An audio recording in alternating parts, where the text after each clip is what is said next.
Bellator battle when top contender Phil Davis takes on Yoel Romero in his highly anticipated Bellator debut. Live tonight at 10 on Showtime, the home of combat sports.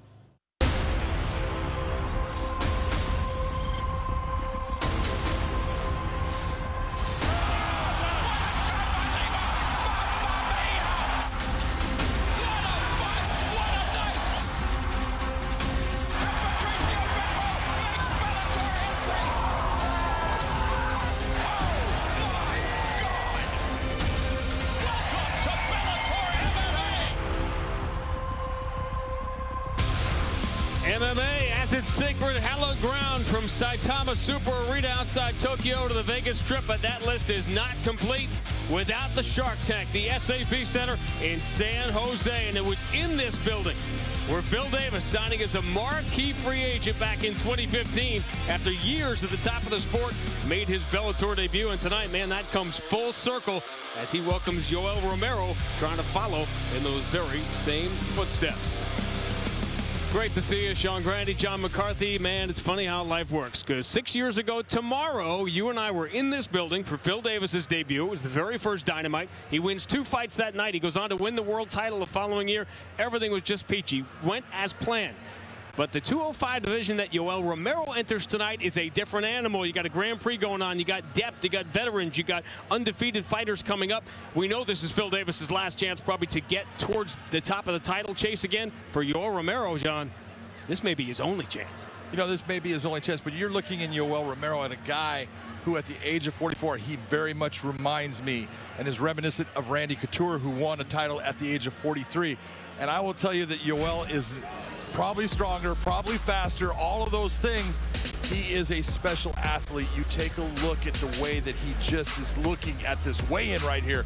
He is a monster, and he tells us, man, I feel better than ever. I'm faster, I'm stronger, and I feel good, because the one thing he was doing before, Sean, is he was losing so much weight to make that 185 limit. Now he's at 205. That is a 20-pound difference, and you could just tell by his attitude, this is the right choice. This is the right place for him to be. It's like looking in the mirror for you, right? Seeing the Romero up on the stage. We look like brothers in the body, don't we? It's just incredible. Identical. All right. It is moving day. It is moving month at 205 with the Grand Prix semifinals coming up next month in Phoenix. So an awful lot going on. Christian Edwards trying to stay undefeated, opening the show on Showtime. Coming up at 10 o'clock Eastern Time. You're going to have 2 former world title challengers, Alejandra Lara and Neiman Gracie, both trying to get back in that picture. But, man, when Georgie Carahania is on the show, don't blink. Oh my God, this matchup between him and Sal Rogers is perfect. We're just talking about weight with Yoel Romero, and now let's talk about, these are both guys who were fighting in the featherweight division, now stepping up to the lightweight because they were losing too much weight. They were having too many problems in keeping their energy during the fights, and they said, I can't do this anymore. I need to move up. And both of them are here to say, I want to be the lightweight champion. I'm going to prove that this was the right move for me, and I'm going to prove that I'm better than you. You know, we all learn so much, right, as we get older. And isn't it funny, after everybody killing themselves cutting weight for years and years, they become older, and they finally go up one weight class, and they all tell us, I've never felt better in my life. That huge success for so many fighters. I hope that weight cutting, as we've seen in the past, is a thing of the past. All right, so Yoel Romero and Phil Davis will end it tonight, but we begin, well, where else to begin? But at the very beginning with a long-awaited, and I do mean long-awaited, professional debut. And now, ladies and gentlemen, the first fighter ready to make his way to the cage, Joshua, the real deal, Dillon. Experience is a relative thing. Joshua Dillon of Fresno has spent less than 3 minutes in the cage as a pro, but 2 fights of experience is more than his opponent has tonight, although don't expect his opponent to blink under the bright lights. No, his opponent is a guy who has been under the bright lights for a long time, but Joshua Dillon is a guy who's got a lot of skill. He believes in his submission ability, and when you're gonna face a guy like Delgado, who's a great wrestler, you're also talking about a guy that can make mistakes by putting his hands in places that those submissions will be much easier to achieve.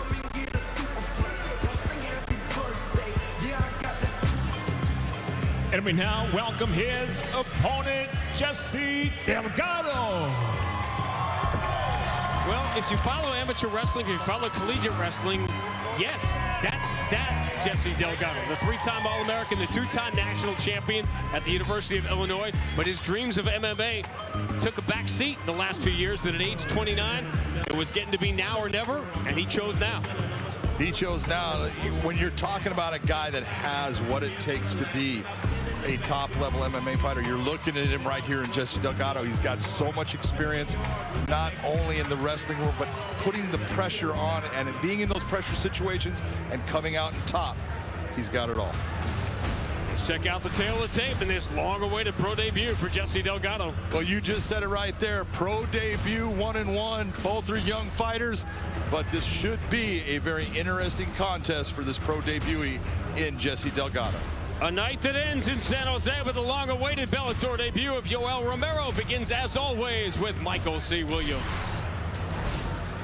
Ladies and gentlemen, good evening and welcome to Bellator MMA's return to the SAP Center here in San Jose, California, as we get set now to kick off the prelims tonight here at Bellator 266 with 3 5-minute rounds and a contract weight of 130 pounds.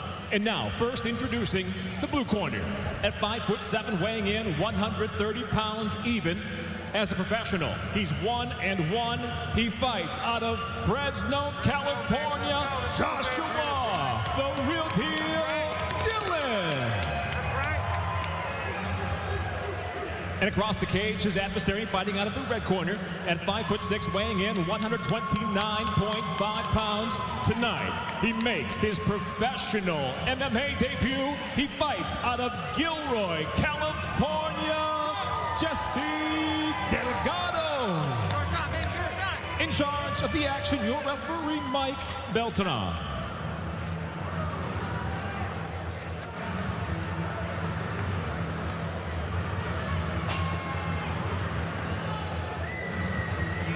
A lot of butterflies in there right now. For All right, both. gentlemen, first round. You ready to fight? You ready to fight? Let's go. Talk about the wrestling pedigree. You see a close-up shot of those ears. You probably don't need that described. Well, a lot of people would say this is a throwback fight because in Joshua, you're talking about a guy that likes to stand up and fight. And right here, Jesse just taking the fight to the ground. He's the grappler, but he also is very good on his feet. So he's not a guy that is not accustomed to throwing his hands and being successful. Is that issue number one for an elite level wrestler who by definition has spent so much time on that? What is step number one in making that transition? You know, the step number one is you've got to say, I cannot think of just being the wrestler. I've got to be a full MMA fighter. I've got to embrace every bit of it. I've got to be able to do the stand-up. I've got to be able to defend against the submissions, and I have to be able to apply those submissions on top of the wrestling skill that I possess.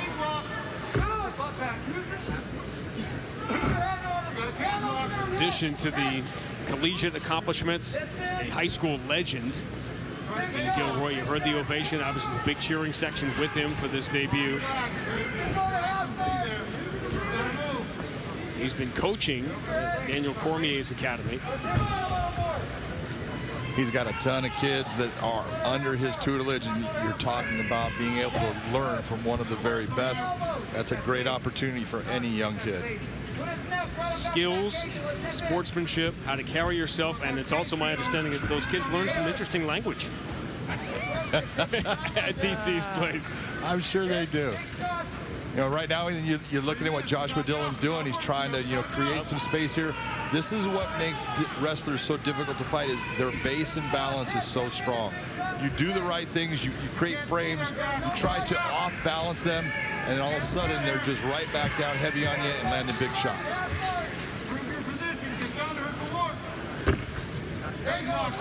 Nice step over, almost got out, wasn't able to get through that guard, still in full guard. Some action. Position. I mean, the first thing you see, anybody can see the high hips of Delgado, how strong he is in the stance. Creating a lot of downward pressure onto Joshua. You know, the shots to the body here, that's just to try to open up the guard, get him to move a little bit, just like you're seeing now. That's an open guard. He's trying to use those hips, get himself into a position where he can get out. And again, right here, Delgado needs to think. Good job of keeping his hips forward, his chin back. Well, he took a good shot. You saw he was grabbing the fence, which you can't do.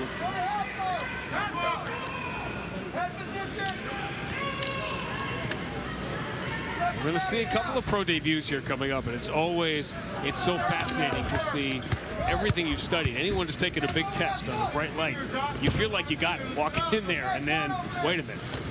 Well, you said it exactly right. This is a big test, and this is a big audition.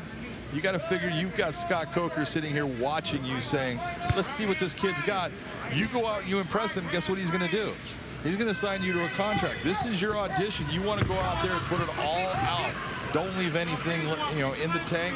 Do everything you can to show him what you can do in that cage. And for Joshua Dillon, it's just, I mean, think about this opportunity for him, because there are so many eyes on Jesse Delgado that you wouldn't normally have facing the guy in his pro debut. Exactly, but and you look, and a lot of people will say that, well, man, that's a tough fight for you. It's a pro debut. If you're going to get this guy, this is the time to get him, and this is the time for you to impress that president, Scott Coker. Aaron Pico. I mean, it happens. It does, absolutely. You know, and these are the things. This sport is, it's called a shoot for a reason. Anybody can win. That's one of the things in Bellator, by getting to see so many of the elite guys who are going to become elite fighters, watching them in fights you wouldn't have seen in a previous generation, where they're learning their craft in fight 3 and 4 and 5 of their career. Well, the one thing I'll give Bellator is they do a fantastic job of building young fighters. You know, let's just go right to the #1 you can name is featherweight champion now, AJ McKee. His very first professional fight was in Bellator. He's now, what, 18, 19-0, all of them in Bellator, but they built him from the beginning.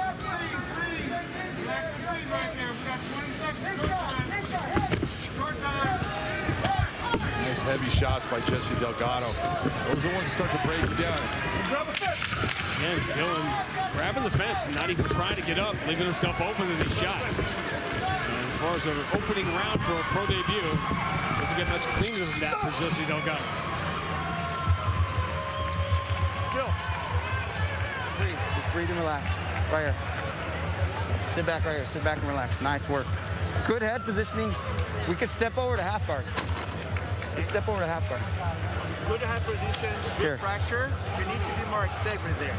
He's comfortable there, right? By the end, he starts to strike more and start moving. I need him to worry about that position. Need to work. He's tired of it, okay? Perfect. Okay, find your time. Take down. Agree with that? Step over to half guard? Absolutely. He was there. You know, but this is his first fight, so to sit there and, you know, I could have said things about, you know, he needs to, you know, push that, step over that. If we get him against the cage, can't expect too much right now. There's so much going on in his head. He's, you know, in this now in the second round. Now start breaking things down and tell him exactly where he needs to improve his positioning and where he can do more damage. Is it better in the pro debut if you were the coach? You're coaching to sometimes maybe lay back a little during a round and not yell the things that are popping into your head. Especially when your fighter is actually doing well. Yes, right. Don't overload him. Move your direction. All right, gentlemen. You guys do that with Josh the first time he was on the desk? No, you overload him all the time. We're coming out a little more aggressive.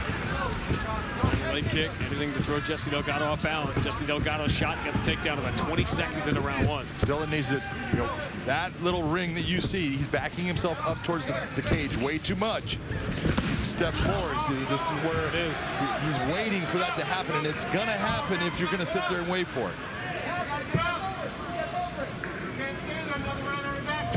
Long learned the difference between knowing what's going to happen and being able to stop it. This is true. Now we'll see if Jesse's able to take what his coaches gave him for information and now actually put it into practice here in the second round. It's so early in the round, plenty of time to do it. One of the things, look at what Jesse's doing, head positioning. Look how heavy he is, driving his head into the forehead area, creating a problem just with where Joshua's head is able to be that weak. When your head's to the side, you become a weaker fighter. Jim Heffernan, the legendary wrestling coach in Illinois, recruited him, picked him up at the airport. His life changed as he embarked on that career. And Jim Heffernan just retired. And his replacement, Mike Poeta, just hired Ed Ruth to be his assistant. That's how small the world is at the University of Illinois. You know, and you talk about a guy that, you know, incredible wrestling credentials, unbelievable in being able to get other guys up to a certain level. Ed Ruth is going to be a fantastic assistant coach for him. Keep his head against the cage. It's going to lay on you right here. Work to finish, gentlemen. Let's go. Move your position. Big elbow. Big elbow. Yes, again. You got to get high. You got to get big elbow. Big elbow. Yes, again.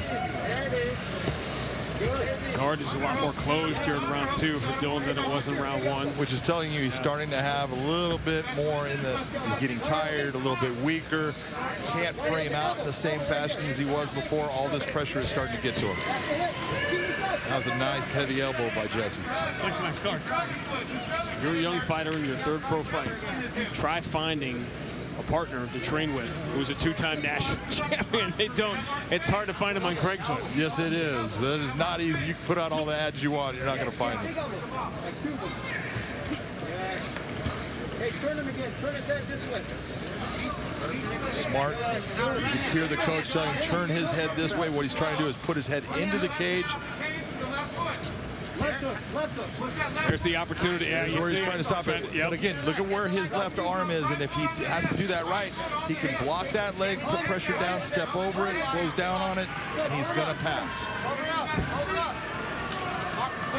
Now by going for the Kimura, Joshua Dillon has let him pass in this situation.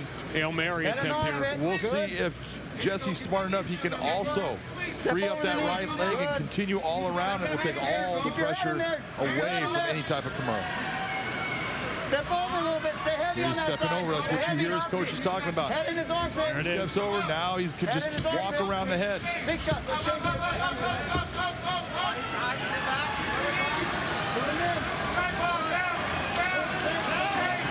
Stay here. He's going into a seatbelt position right now just to hold himself right there. You see Joshua trying to just shake him off. He needs to keep doing that. Get him heavy on the weight forward. Really high. Delgado is. Delgado could do a lot of things. He can reach back, go for a Suluev stretch here off of the leg since it's right there for him. But at this point in his career, I don't think he even knows what that is. What are the odds that he knows what that is? Unless you want to yell it out. Nice job. Now we'll see what Delgado does. Wrestlers do not like being on their back. Let's see if he scrambles to get himself back up.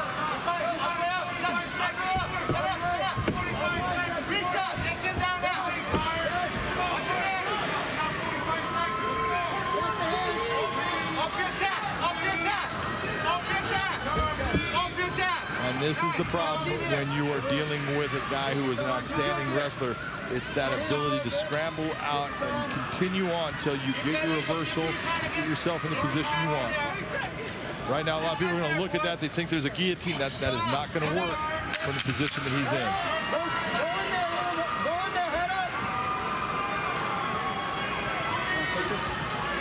Explain why. Yep, keep hitting him, Jesse. Keep hitting He's him. got the wrong angle on the hold, and his legs are not in a position for him to create the power and leverage he needs to make that choke work.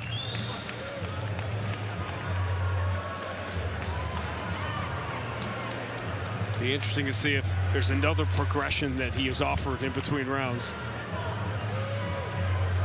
Everything's nice. I need you to be more. When you start to use your elbow, that's when he's spinning. That's when he starts using his energy, right?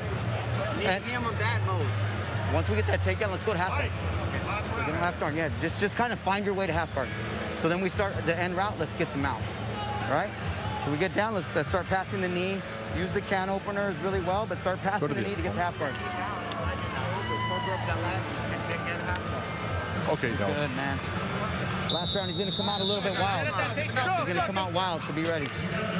Same thing, Jesse. When, my favorite part of that minute of coaching, when we get the takedown, not if we get the, when we get the takedown, here's what happens next. Confidence is key. Yeah. That's more like, that's reality as opposed to confidence. All right, gentlemen. 7 years since he won his second national championship. You ready to fight? Hell, let's go. Said now or never at age 29. Let's go. You know the shot's coming. It's all he has. All he has is that shot. Come on, Jesse. Bring him over here. Dillon hit an early leg kick in round 2. Does it again in round 3. And there it is. There's the shot, and there's the... That's just timing. He was waiting for that extension by Joshua Dillon to extend forward that punch, changes levels right into the legs, brings him right down. I think Jesse would be best right now doing his work. Don't drive him towards the cage. Make it to where you can have all that room to pass to either side. You can work to either side. Back in the head there, Jesse. Step over. When you can't weave, you need your knee out and go to half guard. Get up. What are you hoping for? If you're Joshua Dillon right now, what mistake are you hoping for from a quote-unquote rookie? Well, he's making a mistake right now. When you take a look at where his arms are at, see that his hands are to the ground. You do not want your hands on the ground. I don't think that Joshua is feeling that or seeing that he can actually open up that guard, try to switch his hips, take one of those arms. But right now, Jesse's in such a position as far as he's feeling so heavy on top of Dillon that Dillon's not even, I think, looking at that submission opportunity. Where do you want his hands? He wants his hands on his opponent. Every time that your hands go to the ground, now they're in a position they can be attacked. When they're on the opponent, it's much more difficult for you to attack that submission. See how his left arm was under the head, now his right arm under the head. He's got to be very careful. You start to get into someone who is really good at their submission game, they're going to start to attack you with that. Again, inching back to where most of this fight has been, which is up against the fence.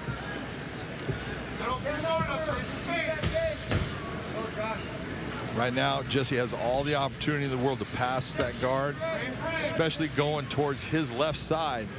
The ability is there, it's just does he feel it.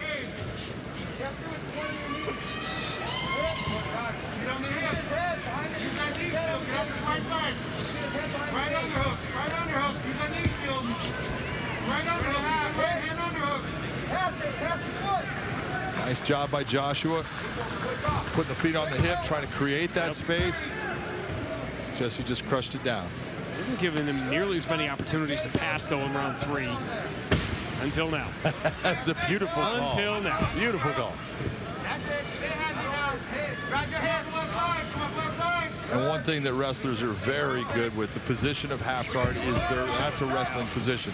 They can control the body, they can land punches, they can land elbows. Wrestlers love the half guard. But you did hear his corner talk about half guard, then I want you moving towards mount. So we'll see if he actually follows that instruction.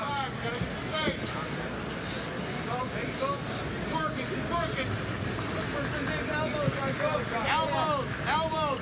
Nice. Just keep working right there. Stay there. Elbow. That's the head position.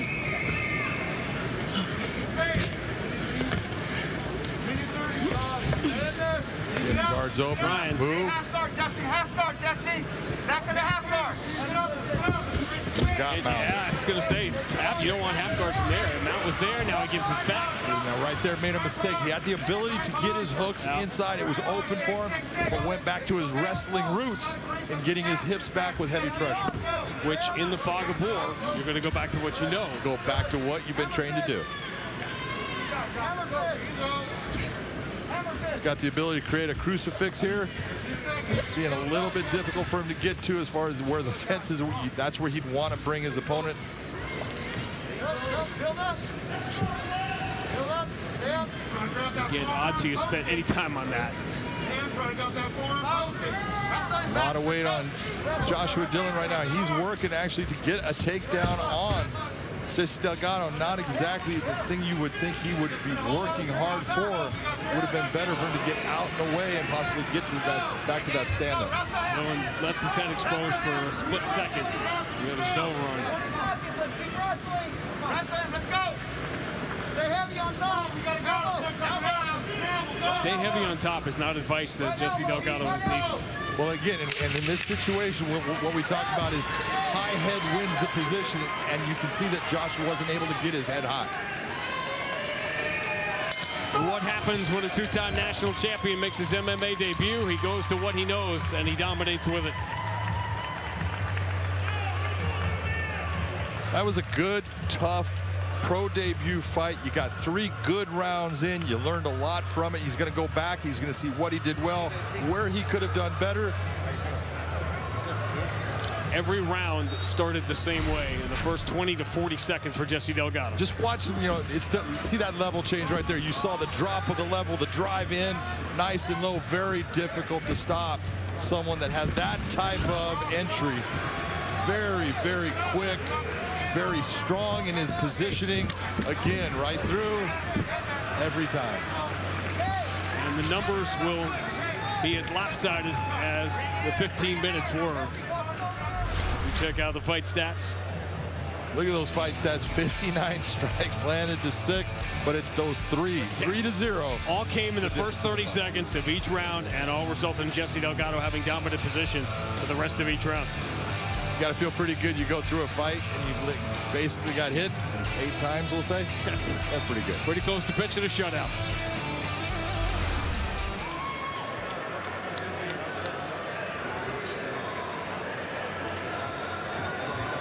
It's got to be a good feeling to be on the other side of it.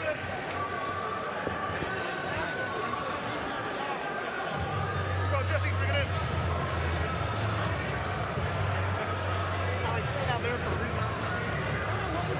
7 years after winning a national championship, Jesse Delgado's pro debut, and Michael C. Williams will make it official. Ladies and gentlemen, having gone the distance, we'll go to your 3 judges at cage side. Your first, Michael Bell, scores it 30-27. Ron McCarthy, 30-27. And George Allen, 30-27. All have it for the winner by unanimous decision, Jesse Delgado. High school legend in Gilroy, 2-time national champion, 3-time All-American, and now an undefeated professional MMA fighter. Yeah, it's my boy. Let's get a picture. Hey, John, we've gone 28 minutes without having to go to the desk. I suppose we have to do it now, don't you think? Might as well. All right, Jen, it's yours. Well, thank you. Hey, don't make us feel excited getting here. Come on, guys. All right. Hey, look, we are so excited to be here in sunny San Jose, California. It's the home of the San Jose Sharks. And this guy over here, 2-time world champ Josh Thompson. You excited to be back in your hometown? No respect from our colleagues down there. What's going on? All they do is jab at us and watch you guys at home all night. That's what they'll be doing. Well, I know you've had some historic fights here. You've actually fought here 12 times. You see these guys out there? Does it make you miss it a little? Absolutely not. I'd rather be up here sharing exchanges this way versus you throwing punches at me. I love this a lot more. I could throw a lot less, you know, harder punches that you would normally get hit with. Okay, well, tonight we've got a great lineup of fights both here on the Bellator YouTube prelims as well as on our main card on Showtime. Let's talk our headliner first. We've got the Bellator debut of Yoel Romero. He's taking on our former light heavyweight champ and Phil Davis. What excites you most about this one, Josh? Everything excites me about this fight. It's a lot of the unknown, though, with Yoel Romero that excites me the most, to be honest. The talk and the buzz. He's going from 185, where he's struggled multiple times to make weight. And now he's going up to 205, and he's fighting somebody like Phil Davis. His wrestling pedigree, being the Olympic silver medalist, and fighting someone who's an NCAA champ out of Penn State in Phil Davis. Those type of things, the unknown of Yoel Romero is what makes it interesting for them, because the wrestling, we feel like it may cancel itself out. I would give, obviously, the advantage to Yoel Romero because being an Olympian and an Olympic silver medalist. But Phil Davis, if he uses his wrestling, it's nasty for everyone, and his youth also may be a factor in this fight. Well, you talked about the weight, moving up for Yoel. We talked to him this week. He said, "I'm just happy." He said his, training, it didn't change much. He's just happier walking around at 205 rather than cutting down to 185. Well, it's going to be a great one tonight. That's just one of 4 fights that we have coming. One of 5 fights that we have coming your way on Showtime at 10 Eastern, 7 Pacific. It's lots to look forward to, including our next preliminary bout. Who's up next, John? All right, well, more pro debuts for you, but it's funny. Somebody turned Josh's headset off because I want to say something nice about the fact that he was on the first event here, and you really, again, it's painful to say it, but you really have to appreciate what he gave to the sport. When you're here in San Jose and you look at the research and you look at the years that he put in, it's impossible to not give him his place in this sport. No, look at Josh Thompson was a legend in this building. He had some of the very best fights. He had one of the best fights I've ever seen. His second fight against Gilbert Melendez, he was the champion. He lost that fight, but it was so good.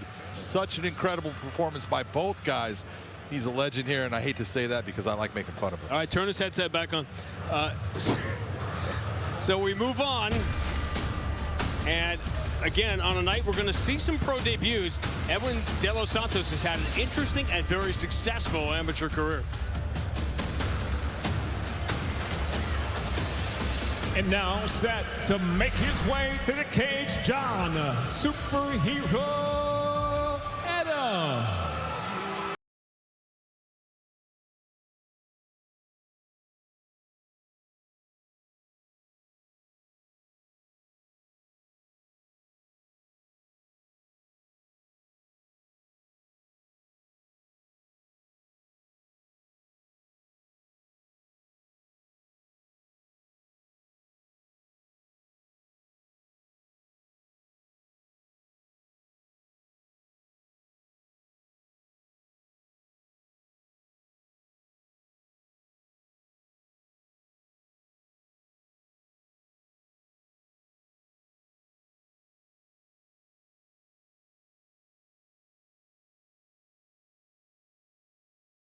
Way Edwin De Los Santos.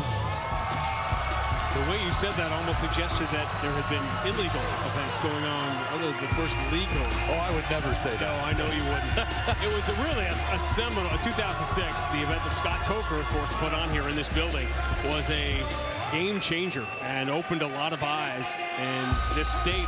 The idea of it, we just in the last 5 years have been through New York being the last state to finally make it legal, and the thought in California, of all the places in all the world and all the states to not have legal, that it took a while for it to happen in California.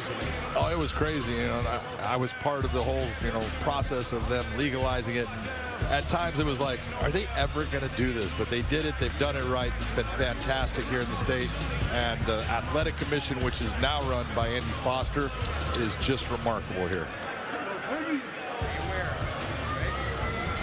Let's check out the tail of the tape. We don't see a lot of 125ers in Bellator. Very simply put, again, another pro debut against John Adams, who is 0-1-1, but I have watched John Adams fight numerous times. I've seen both of those fights.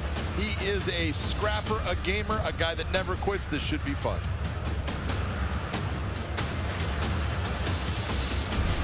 And we welcome those tonight tuning in live to the prelims on YouTube at Bellator MMA and Showtime Sports as we continue on now in the flyweight division, scheduled for 3 5-minute rounds. Introducing the blue corner.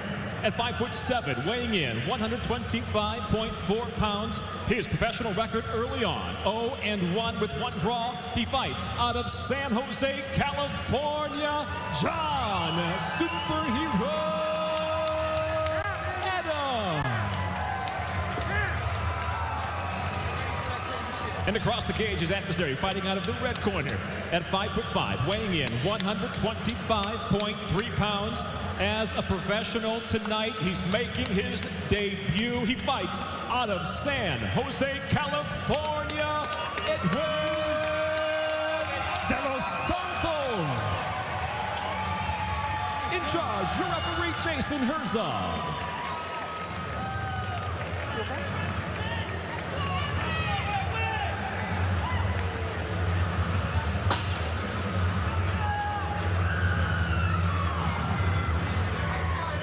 First round, fight, are you ready? Fight, are you ready? Fight! I can't imagine how many pro debuts you have refereed. But is there a common thread? Can you almost tell when a guy's in there for the first time? Absolutely. You know what? It is the pressure that's put on them, and that moment that you look and you go, hey, this is now, it counts, because all those fights, you can have a lot of amateur fights and you can have a great record, but it doesn't matter, it all goes away. But now they all count, and these guys, they feel the pressure, and you'll see guys work their way through that pressure, and that's where you go, this guy's, he's going to make it, he's going to be good. You talked about seeing John Adams because both of his fights have been under the Bellator banner. When you're seeing a fighter for the first time, what is the very first thing you are looking at or looking for? The first thing I want to see is I want to see that they are relaxed in what they're doing. They're not tight. They're going to sit there and they don't go crazy. If they get hit, they're not sitting there having to hit their opponent back right away. They just are relaxed and saying it's okay. They go about doing things in their style. Just right now, like what you're seeing out of Edwin De Los Santos, he's a stand-up fighter for the most part. He's got some ground. He's got a blue belt BJJ, but he likes to fight in the stand-up. That's where he started in the martial arts. And look what he's doing. He's the one controlling the location. It's his pro debut, but he's the one controlling where this fight is at and how it's being fought. So that's saying a lot about his experience from the amateurs. You gotta set it up. You gotta touch first, Edwin. Edwin's doing it. One thing, if you're watching, watch when Edwin's throwing those kicks. His hands are definitely coming down. And if John Adams sees him do that, he can take advantage of that mistake. Reacts to the first good shot.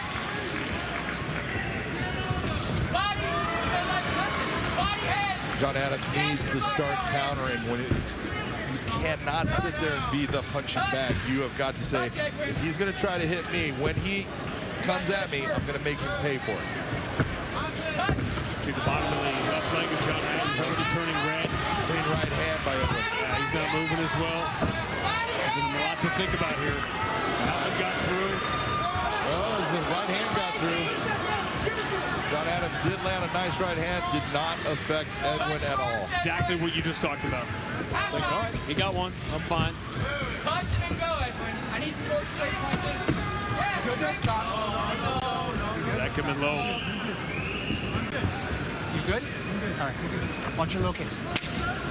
Hey, Edwin, let's touch first and then follow. I'm working the takedown, Jonathan. Edwin switches stance back and forth, left and right, southpaw to orthodox, just almost at will. So that's sometimes will really cause a guy a lot of problems because they can't figure out that angle to attack their opponent with. De Los Santos, 27 years old. This discussion with a couple of people this week, which is, how do you know it's time?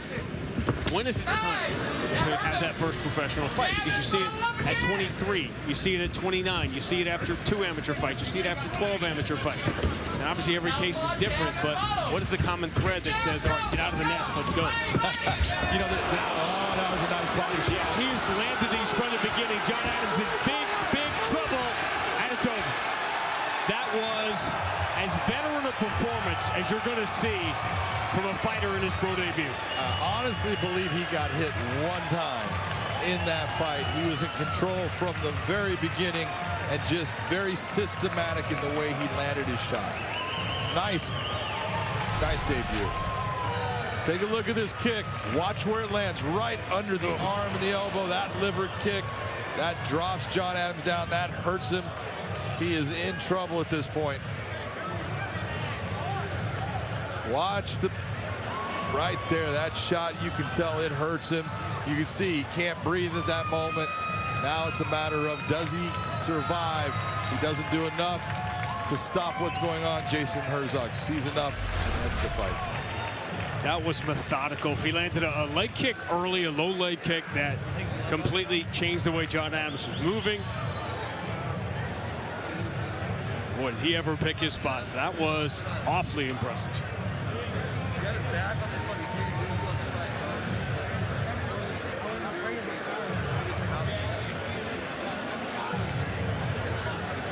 Yeah, that's when you know you're a good training partner or a good coach. You take the wet mouthpiece out no matter what. It's okay.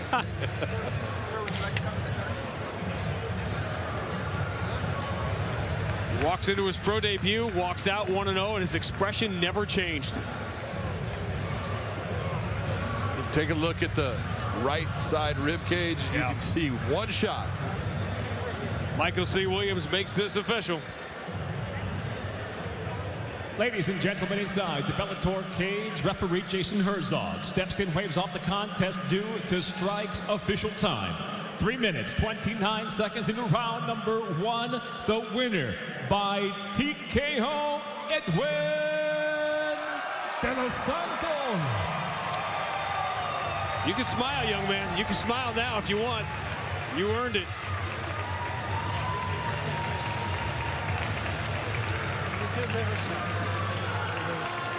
There may not be a men's flyweight division in Bellator yet.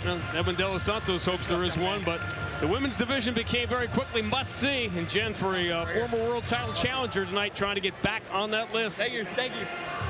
Absolutely. Looking forward to seeing Alejandra Lara and Deanna Bennett throw down. Well, Bellator 266 is underway here at the SAP Center in San Jose. Now, our 5-fight main card starts tonight at 10 Eastern, 7 Pacific, headlined by the Bellator debut of Yoel Soldier of God Romero. He's taken on Phil Mr. Wonderful Davis in our main event. And then in the 3 spot, we've got an exciting matchup, as Sean just said. It's the 5th-ranked Alejandra Lara, and she's taking on Bellator newcomer Deanna Bennett. And for more on this flyweight matchup, let's shoot across the pond to Bellator's London office and our very own Gareth A. Davies.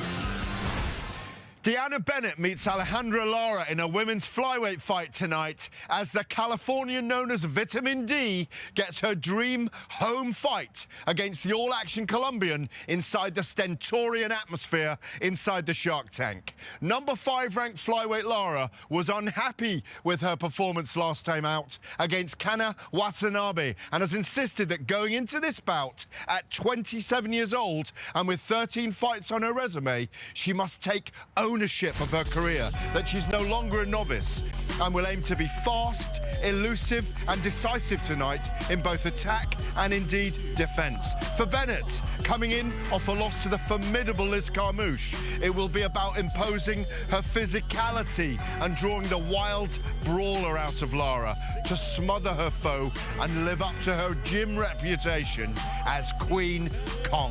Take it away, ladies. We cannot wait.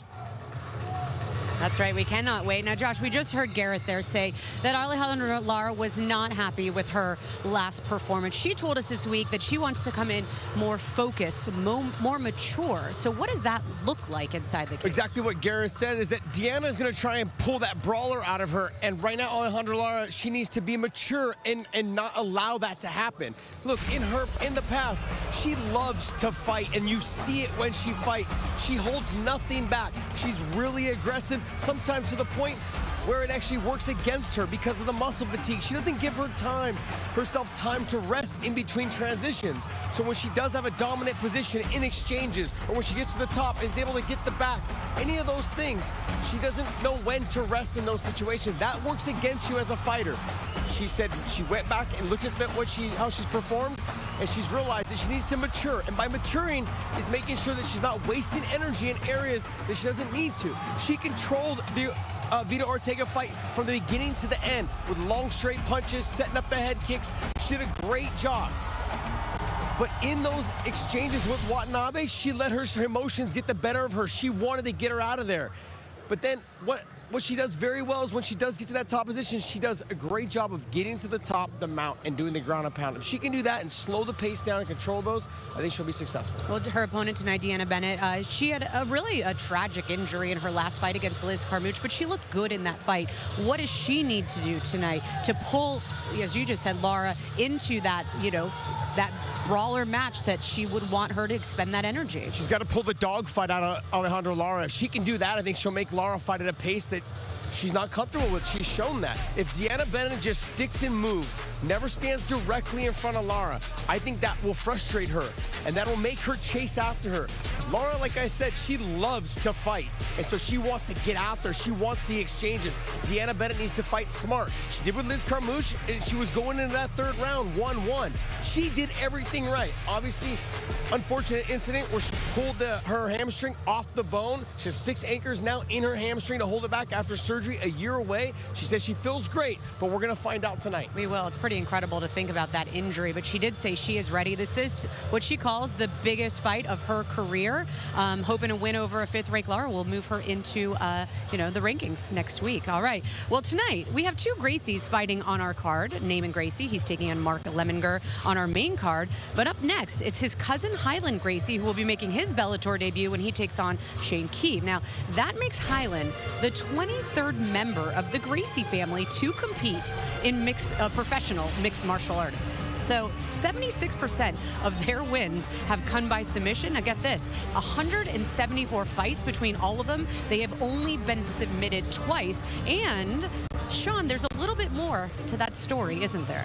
There is, because been submitted is an interesting kind of term, because as we know, John, Sakuraba was responsible for both of them. Yes, he was. We're talking about, we're going way back. Obviously, this is Renzo and Royler, fights that were stopped. We had towels thrown in. These weren't the traditional submissions. I mean, no Gracie has ever slammed the mat and said, let me out of here, because I imagine it would be tough getting anything past you at Thanksgiving dinner if you did that. Yeah, you're not going to be welcome to any family affair anymore. That's just not the way they look at things. And it, that came from, the heads of the families, Elio Gracie and Carlos Gracie. But you're taking a look at Royler. Royler never tapped in that. The referee stopped it based upon a submission being placed in Kimura. He thought it was going back too far. Royler didn't believe it, but that was the end of the fight. And then Renzo, he got his arm dislocated. That was the end of the fight, but they never tapped. And Google the 90-minute fight, by the way, between Sakuraba and it's, the history goes on and on and on. The name goes on and on and on. Shane Keefe will try to become the second to ever get a submission victory over a Gracie. And now, ladies and gentlemen, we'll welcome to the cage Shane Keefe. There's always that moment where it becomes real. So imagine being a kid from San Jose and you're invited to come train at AKA. Shane Keefe talks about walking in there the first day, poking his head around the corner, and who does he see? At AKA, his childhood hero in the flesh, putting in work, an absolute legend to him who he had idolized his whole life, Luke Rockhold. Oh, wait, you didn't think I was waiting. I wouldn't blame him. He's the most good-looking guy in the gym, actually probably in the sport, so I understand why. He's such a good sport, isn't he? He is.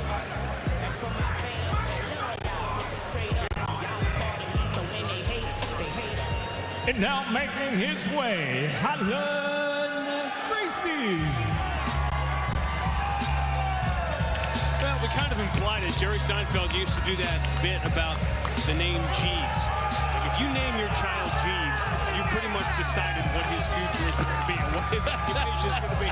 If your name is Gracie, you have to wear that name. Hyland, the grandson of Elio, cousin of Hoyce and Naaman, returns to the pro cage after 14 years away. Obviously, like most of the family, he spent so much of that time teaching. But it's really fascinating here after 2 early losses years and years ago that he wants to come back and do this again. Well, sometimes this is what happens is you want to represent the family name. You want to be one of those guys, but you're not ready. Physically, you're not ready. Mentally, you're not ready. Now, at this time in his life, he says, I'm completely different. I am ready for this, and we're going to see. To Michael C. Williams. As soon as we check out the tail of the tape. Tail of the tape, real simple. Look at that. You were just talking about it. Hyland has been gone for a while at 34 years of age, coming back into his second realm of MMA. We're going to see how he does against the 27-year-old Shane Keefe. It was worth the wait to get to Michael C. Williams. Always is. Tonight here at the Bellator 266 prelims, we'll go to the welterweight division. scheduled for 3 5-minute rounds. Introducing the blue corner. At 6'1", weighing in 169.1 pounds. His professional record 1-0. He fights out of San Jose, California, Shane Keith. And across the cage, his adversary fighting out of the red corner at 6'2", weighing in 171 pounds even. As a professional, early on, he's 0-2. He fights out of San Francisco, California, Harlan Gracie. And your referee in charge, Blake Bryce.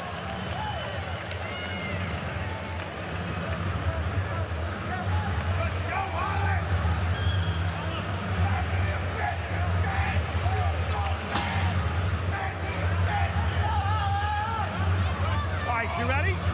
Ready, sir? Fight!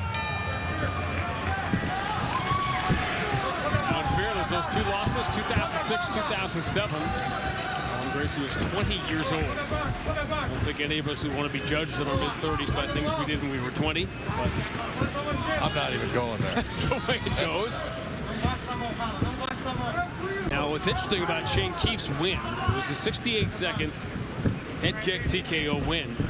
But the fight he won was against the state no-gi jiu-jitsu champion. Shane Keith knows exactly what he's getting into. He understands what the skill set of Alan Gracie is. He believes that his stand-up can keep this fight on the feet with movement, a good stiff jab, sometimes heavy shots to the body, and make it to where Howland starts to take really bad shots at the takedown, starts to overextend, and you can catch him and knock him out. Well, 30 years ago saying, well, I'm just going to keep Gracie on his feet. How many hundreds of guys have said that? Quite a few.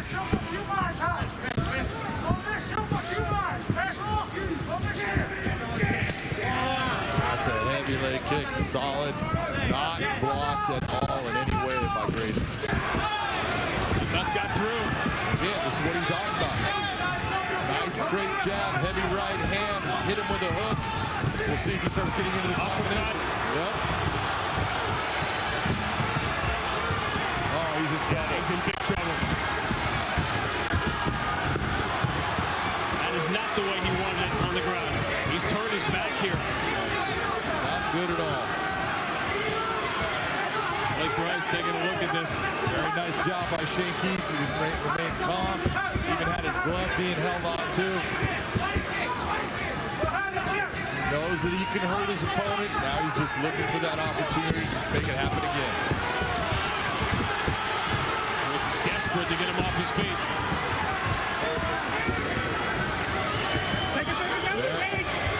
Can't grab the fence, but he's a good use of it to prevent him going down. And right there, that's something new.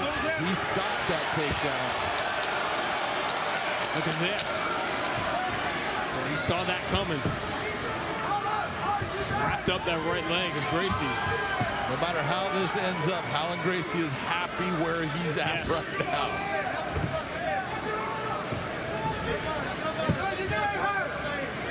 What you're looking at, basically Shane Keith's got a cradle position right now. Almost a defensive. Well, yeah, he's using it in a defensive fashion, but that cradle is going to end up being pushed to the side. You got to be very careful how long you're going to hold on to it. Now into the guard. You see the time remaining in the round.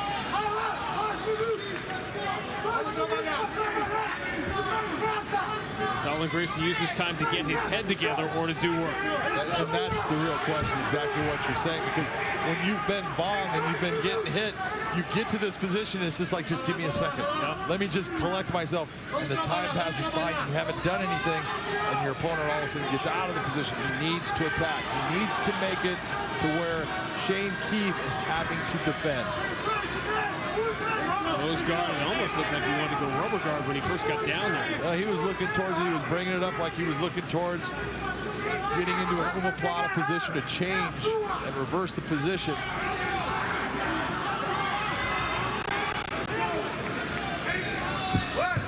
Shane's making a mistake. Look at where that left arm is at. It's on the ground underneath the back of Gracie. He needs to be very careful where he's putting his hands. Where do you want it? Again, I want those up on the bicep, on the shoulder area.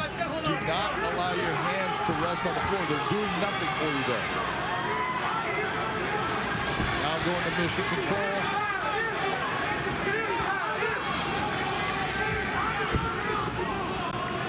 He could take that, bring that all the way down. He didn't do it, but a lot of things to attack. He can go for the go-go plata. He can go for that omoplata.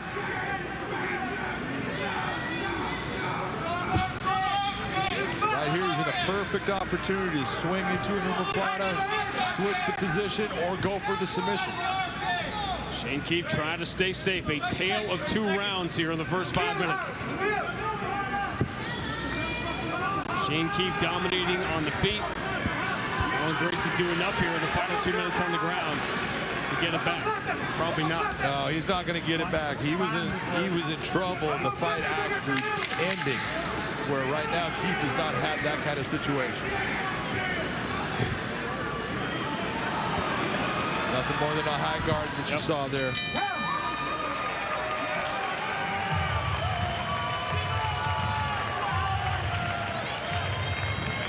Both guys going to the wrong corner. I always love that.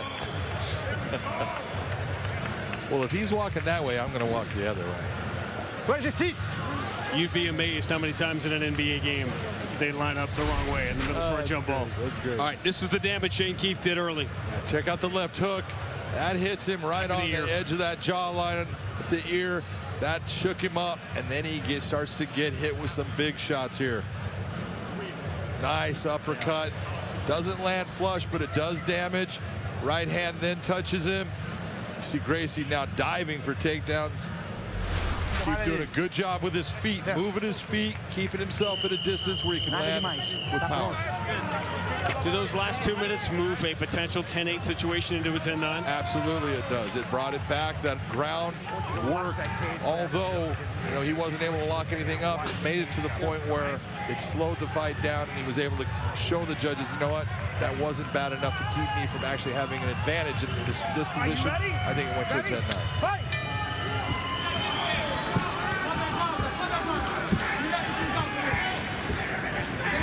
Biggest problem for Howland Gracie right now is simple. This thing starts every round on the feet. Yeah. He's got to figure out a way to get this back onto the mat. He's telegraphing that right hand. That was telegraphed big time. He tries to throw it again in that fashion. You're going to see Keefe landing with a beautiful left hook.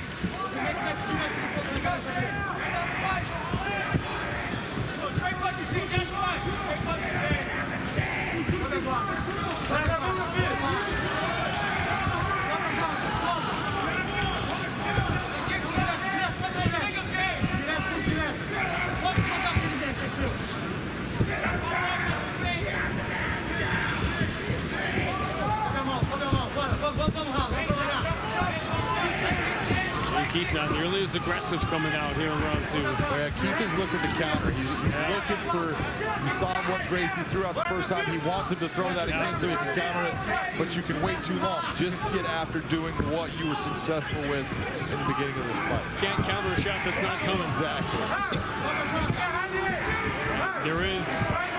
Obviously, there is a lack of velocity in the stand-up of Howland Gracie on these shots. You can really see them coming. Again, that's the opposite difference between being 34 and being 20.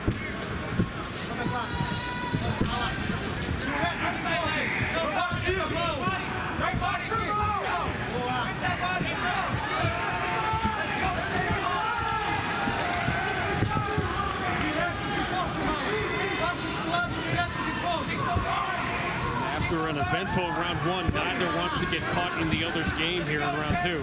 Both guys really slowing this down. Howland looking for an opportunity to possibly get into a clinch position, and you see that Keefe is just waiting. He's waiting too long to try to throw a counter strike that he believes he can land a little bit. Keefe background is wrestling. He was wrestling from the time he was 9 years old. Wrestling in junior college, his son put him in cradle in the first round when the fight went to the ground. Keith should continue to throw that kick.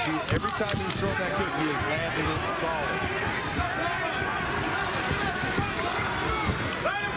People say, oh, leg kick, no big deal. Well, first of all, it hurts, and it changes up the guy getting hit. I've seen him get less patient. Not only less patient, it makes it to where you don't have the strength in that leg to accomplish the things that you need to do to be successful in the fight. It takes away your balance, it takes away your strength. The one I always remember, the one that sticks out to me, was Lima getting the title back from Koreshkov. He kept hitting him with those leg kicks, and Koreshkov just got impatient. He couldn't do what he wanted to, and he opened himself up. He get knocked out. When you have someone that's landing a good leg kick, in the back of your mind, you're telling yourself, I can't let that happen. I can't let that happen again. And the more it happens, the more you start to get concerned and you start taking chances. That's when your opponent can take that opportunity to put you away in the fight.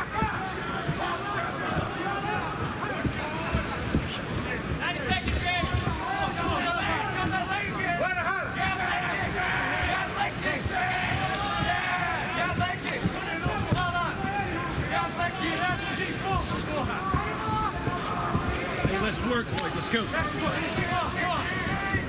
I wonder all those stats that Jen was running and all those hundreds of fights, 1,000 rounds that Gracie's have fought, how many of them have been entirely on the feet? When it is, they're not happy with the results.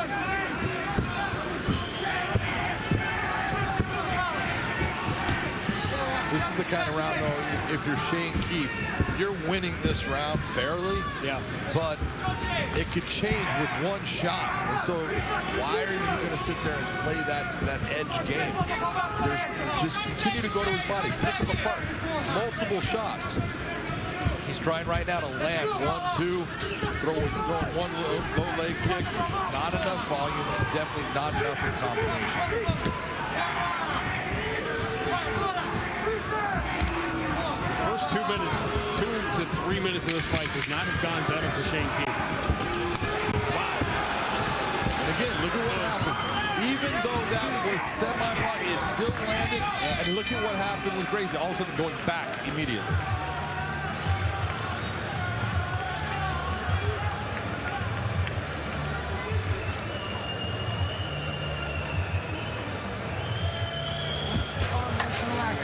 Beautiful body kick in there. So you rested that round. So you got 5 minutes left. You got 5 hard minutes left if you need it. You understand? And then you start following up on the initial combo. You will catch it. Here's that kick near the end of the round. Look at it, comes up under the arm, does hit the back of the head a little bit, but he felt it. Not that it hurt him, but he felt it, and that's what made him move away, and that's what Shane Keith needs to do and go after in this third round. In my opinion, Shane Keith basically took off that second round. It's not that he didn't lose it. He won the round, but he should have a lot of energy, and he should be going after Alan Gracie in this round.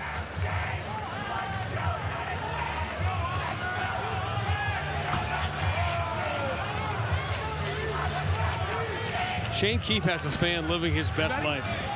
That I can tell you. Well, he won't be talking very loud by the end of this. No. Shane Keith starts out a little stronger. Snapping the leg kick.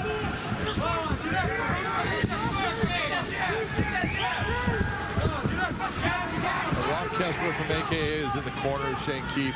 Outstanding coach. He was a good competitor when he was fighting in MMA. I'm sure, I didn't get to hear what he said, but I'm sure he told him, look, I need more out of you. I need more output. I need you to go after him. He doesn't have any power in his hand. He can't hurt you. Let's go.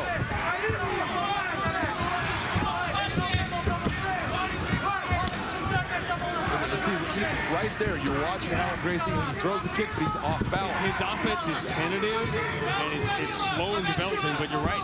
There's no confidence that comes with it. Exactly. But getting it to the ground is like changing from black and white to color in the Wizard of Oz. Yes, and everything changes. It's all the difference in the world.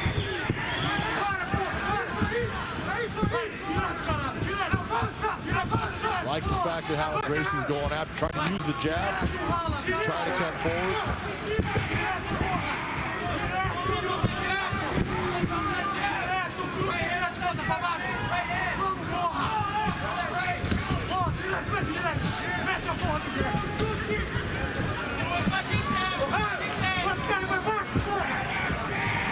Wanted more output, you got a little more output from Shane Keith.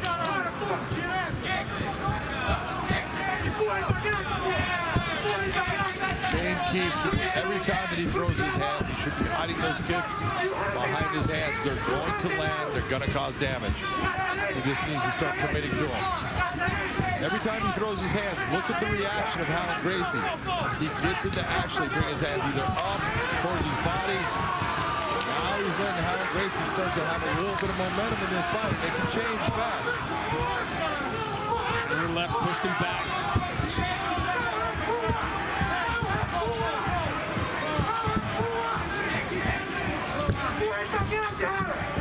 Howard Gracie's starting to fight like a guy who's down 2 rounds to none and has got 2.5 minutes left.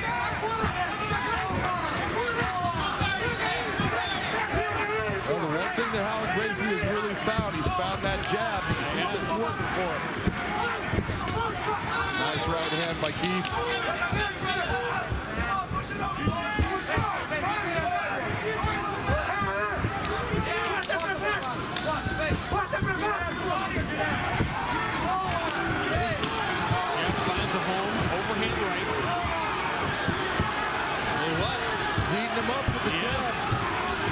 Basic punch there is. It's working for him. Howard Gracie is winning this round on the feet. No doubt about it. And it's output. Look at the output. Keith's got a cut over his left eye.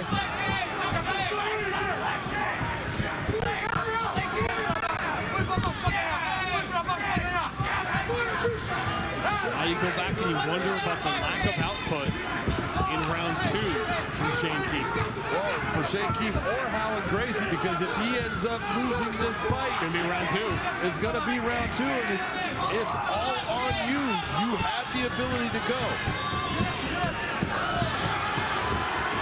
Everything you're seeing him do right here, stepping on the gas, going after him, making him deal with an offensive output. Where was this the first 10, 12 minutes? Exactly.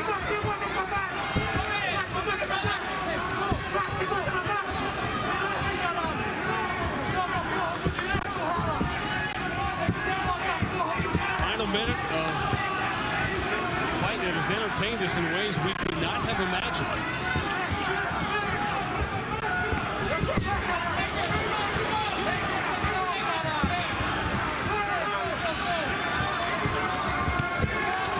Another strong shot. Again, as you said, all set up by the jab. Everything's been set up by the jab. Jab's working to perfection for him.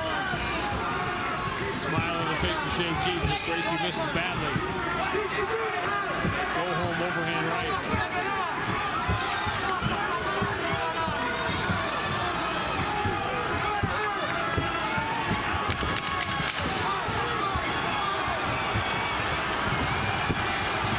Strong finish. Keith trying to finish like he started. This one got interesting. We could remove that second round and had a really good fight. First round was very interesting. Good work by Shane Keith in the beginning of it. Good work on the ground. And then third round, outstanding output by Howard Gracie. Threw and landed much more in round 3 than he did in the first 2 rounds combined.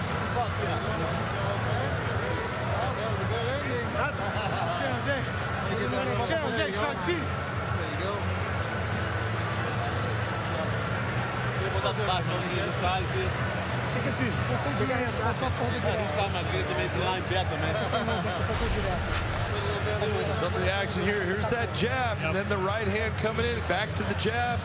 Right hand again. That was a nice right hand by Keith. Didn't really hurt him that bad, but landed cleanly. And Gracie again going after the left and then right overhand right. The jab was the big difference in this round. Gracie was able to utilize that jab and make it to where Keith had problems with it and set everything up for him. Proud of you, man. That was a good match. Third round to Gracie, first two to Keith. Is that how you saw it? That's the way I see it. There's no doubt about the first round, and there's no doubt about the third round. It all comes down to that second. And like I said, you know, you could be in a position where you didn't do enough, and you lose this fight based upon that. Shame on you because you had the ability to go. Michael C. Williams has the answers we're looking for.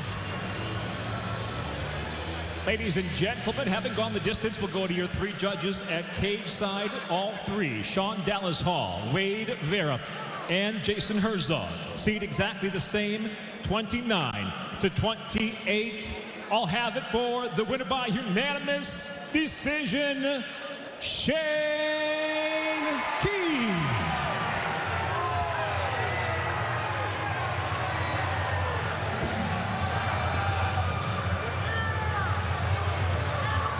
Alan Gracie is going to go back. He's going to watch that second round and know I could have done more. It might have been a different outcome. And when Gracie spends as much time on the ground at the end of the fight, more time than during the fight, it usually doesn't end well. To Jen Brown. Well, thanks, Sean. Lots of fight action coming your way on Showtime tonight, 10 Eastern, 7 Pacific. Now, a fight that has a lot of fight fans abuzz. It's our second fight of the night. We've got Georgi Karhanian. He's a veteran of the sport with 43 professional fights. Now, he is taking on British brawler Saul Rogers. Now, Rogers is making the move up to 155, and when we spoke with Saul this week, he talked about how he had changed up his whole routine for this camp, changed up his diet, his sleep routine, his mindset. Josh, what do you think about Saul making that move to lightweight? I was wondering what took him so long. I mean, I'm going to tell you right now, I saw him at the weigh-ins. They both look about the same size. Saul Rogers looks physically thicker, though, and bigger. When I saw them in the meetings this week, I thought, oh, Georgie looks bigger. But then when they see him at the weigh-ins, it was like, wow. Everyone has always talked about how strong Saul Rogers is. Everyone that's fought him, and that was at 145. Him going up to 155, I think we're going to see a rejuvenated Saul Rogers. You saw the smile on his face this week. He posted a picture on his Instagram, and I saw, he's like, this is 1 hour after I made weight. He looked depleted in his last fight. He showed a picture of himself this week, 1 hour after. He was smiling and joking with people. That's a big difference in your personality going into a fight. But Georgi Karhanian, he got that memo because he made the move up to lightweight about 5 fights ago. This will be a 6th fight at 155, and he's looked great. He's looked great here. That's exactly what Saul Rogers is trying to do. Georgie beat him to the punch, and he's understood that, look, success, because I was cutting on the weight, wasn't as good, and the week of the fight is miserable. Now he can enjoy his food. His performances have been better. You can see the strength transferred for him. Also, during that week, mentally, it wears on you, understanding that you can't eat, you can't drink, you can't do those things. For a lot of us, like for myself, I felt like it was a mindset, okay, look, mentally I'm prepared, I'm ready to go. But some fighters, they didn't have the energy to keep going because they cut so much weight. And I think when you saw with Georgie was able to make those changes, and he did. And when he made it, he's had success at 155. This is his home. He's here to stay. We got two guys coming in feeling real good. Fight of the night possible? Yeah. Oh, you know, for sure. I've been on this fight all week, and I think it's going to be the fight of the night. All right. Well, there you have it. Josh says there he thinks it's going to be fight of the night. Sean, Big John, I know you guys are excited about this one as well. I cannot wait for this fight. Everything that Josh Thompson says, and this kills me to say it, is so right. What is with you two? I know, it's horrible. Well, those familiar with the California scene think that in terms of the prelims, this might be the fight of the night between two hard hitters at 175. And now ready to make his way to the cage, Albert Big Hell Gonzalez. Hard to imagine a more memorable first two Bellator fights than the one Fresno's Albert Gonzalez went through. A gruesome Anderson Silva-like injury.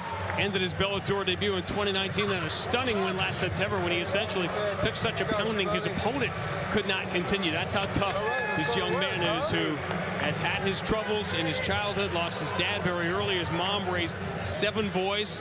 in and out of jail, and he has shown his toughness every time we've seen him inside the cage. You said everything, because if there's one thing we know is Albert Gonzalez is just dog dirty tough.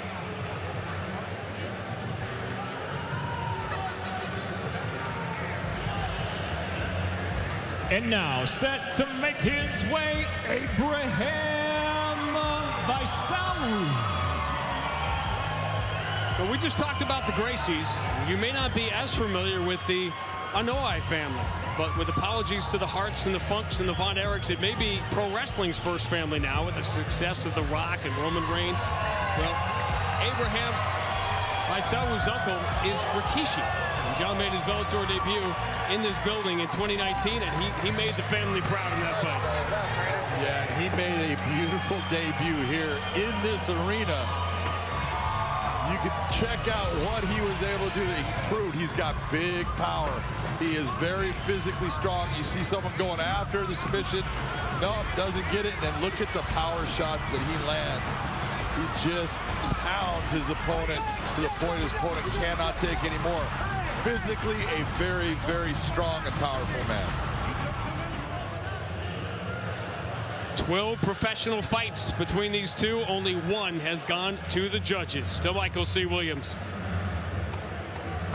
For those joining us tonight, late night in the UK on BBC iPlayer, we welcome you inside the SAP Center as we go now to a contract weight fight at 175 pounds set.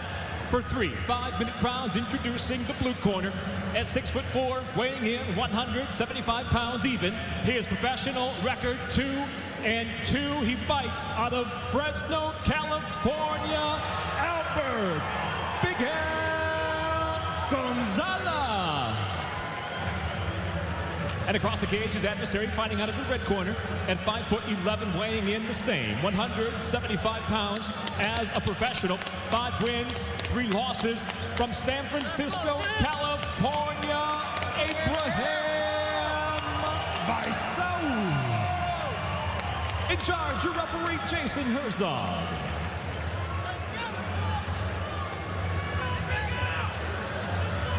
Fans come out to watch fights and buy a ticket. This is the kind of fight they buy a ticket to see. Absolutely. You got one guy that's got huge power, one guy that's got huge heart. Which one's going to take the win?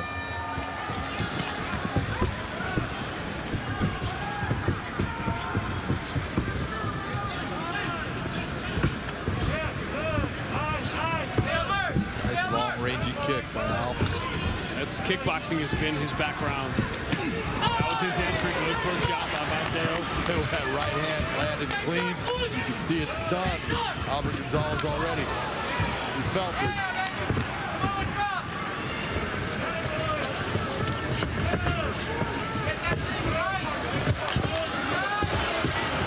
Nice job in fighting it off, but Baisao just too powerful, too strong.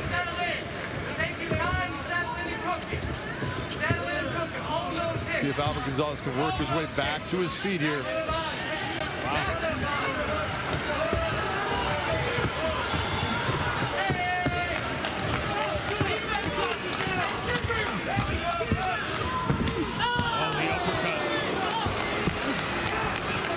That was a lead hand uppercut too, something you don't see a lot of guys do.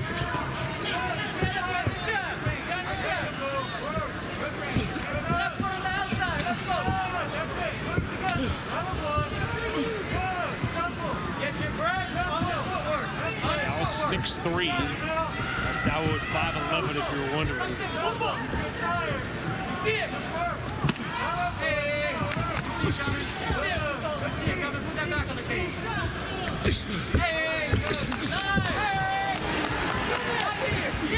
This fight is turning into exactly what we had talked about, the power of Baisao. Can Albert work his way through it? Because if there's one thing we know about Gonzalez, he is going to be nonstop. He's going to come forward. He's going to pressure you. He's going to try to wear you out and use cardio as a weapon. Gonzalez using the kickboxing with his huge reach advantage. You see the distance it creates. Oh, he's a good shot. Look at those wobbly legs. Legs are in big trouble. Gonzalez in big trouble. This is where we said Baisao, big power.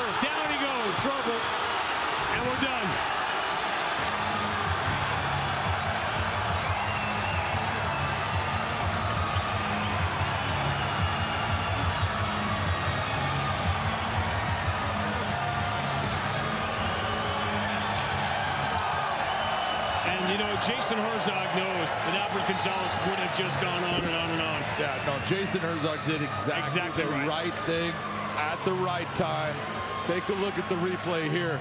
You'll see the big shots that Vasau hits him with. Abraham lands that clean left right to the temple. You see the legs. Watch the legs of Gonzalez. They are all over the place. Brings the knee up into the body.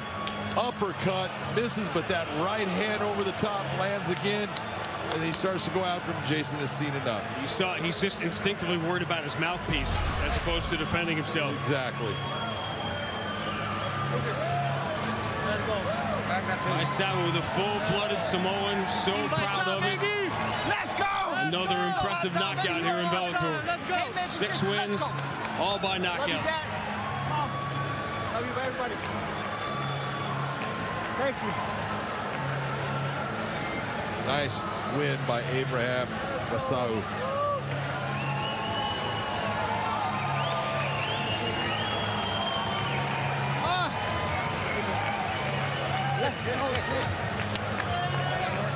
We promised you fireworks. There was never going to be anything subtle about that fight. Hey, Boogie, I love you.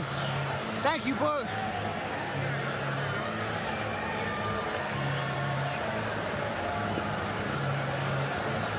Let me go talk to him.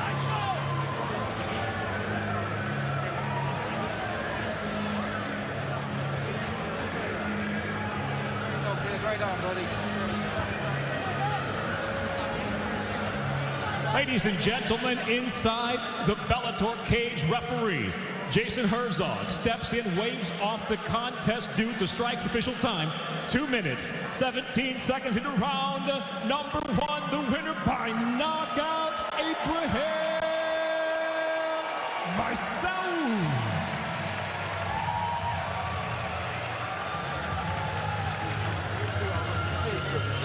Great performance there.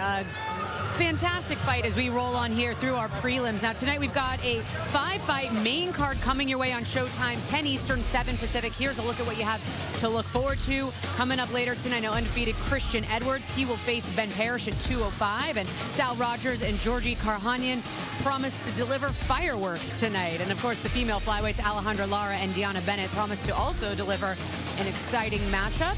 Now, number 4 ranked Naaman Gracie, he looks to bounce back and hopes a dominant performance over Mark Lemminger will put him back in title contention and in our main event. Phil Davis aims to reestablish himself in the division when he takes on Bellator MMA newcomer Yoel Romero. And for more on this matchup, let's head back over to London and Gareth A. Davies. Yoel Romero and Phil Davis meet tonight in a main event pitching 2 light heavyweights with vast experience and top-level wrestling, both with so much to gain from victory. Olympic silver medalist Romero makes his belated Bellator debut, knowing that a triumph here tonight will likely propel the famous Cuban into a debate for an early 2022 title shot. He'll be looking to use his hulking presence to control the tempo of the fight and explode in bursts with those hands of stone. Davis, meanwhile, seeks to rebound from a unanimous decision defeat to incumbent champion Vadim Nemkov and maintain his position high in the divisional ladder. Will it be another W for Mr. Wonderful by will and skill? Or can the soldier of God march onto the main stage now and lie in wait for the winner of the World Light Heavyweight Grand Prix? We are set for an epic encounter between 2 seasoned veterans, and we cannot wait. We echo that sentiment from Gareth A. Davies. Here's the thing, John. A casual fan will say, hey, 2 great wrestlers, 2 high-level wrestlers, but that's like saying that Pavarotti and Mariah Carey are both singers, right? They're completely different in the way they wrestle. Absolutely, and that's the big thing when you're taking a look at the way Yoel Romero is a freestyle wrestler internationally, and that's a big part of the takedown game. That's a guy that you're taking the guys down and you're turning them. Where Phil Davis was strong, that's folk-style wrestling out of Division I NC2A wrestling. He's good at riding his opponent. He's good at being in the top position, so there's a difference. Look, if you're going to go credential for credential, Yoel Romero, there's no one really in, you know, the heavy divisions of MMA that's going to match his wrestling pedigree. But Phil Davis, trust me, he's dang good. Pavarotti also struggled making weight a couple of times.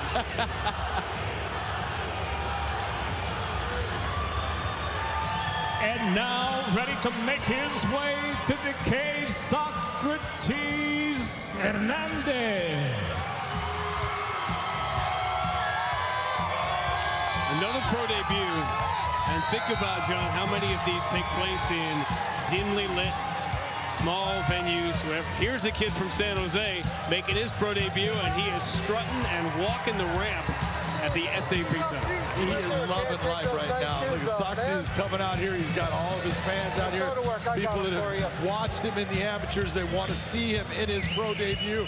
His striking is good. He uses his length. Very tall for the division. We're going to see exactly how well that striking matches up against his opponents. And we now welcome his opponent, Bobby, the humble warrior, Seronio. Another pro debut and another California kid, but it was Bobby Seronio has a little secret. His whole life, he spent summers with his grandparents in Hawaii, which has given him a completely different background. Bellator tried to sign him 3 years ago, and it was his dad, John, that told him, hey, you're not ready yet. After 4 wins as an amateur, the feeling was at 23, now it's time. Well, he comes from a Kajikembo background. You know, when you talk about Kajikembo, you're talking about guys like Chuck Liddell, you know, his coach John Hackelman. This kid's got good stand-up. He's got very good wrestling, and he's got submission. So he used to wrestle. He is someone that's well-rounded. We're going to see how he does here tonight against a guy that we know has got very good stand-up. Google Kajikembo kids. It's fascinating to think how far ahead of the game that concept was based in Hawaii. Let's check out the tail of the tape. And a pair of pro debuts. Look at it, all says it right there. They're both young. Both of these guys actually switched opponents because their opponents didn't do something right, didn't make weight. These guys said, we want to fight. They matched them up. Pro debut. This should be fun. To Michael C. Williams. From San Jose, California, the Bellator 266 prelims roll on as we go now to the bantamweight division, scheduled for 3 5-minute rounds. Introducing the blue corner at 5'11", weighing in 135.9 pounds, making his professional debut. He fights out of San Jose, California, Socrates Hernandez. And across the cage, his adversary fighting out of the red corner at 5'7", weighing in 135.4 pounds. He too, tonight, makes his professional debut fighting out of Vallejo, California, Bobby, the humble warrior, Seronio. In charge of the action, new referee, Frank Trigg. Good. Yeah, you got a guy, 2 pro debuts, and the referee's got 30 professional. Yeah, how about that? Speaking of memorable, iconic moments inside the cage. Ready? Ready? Fight!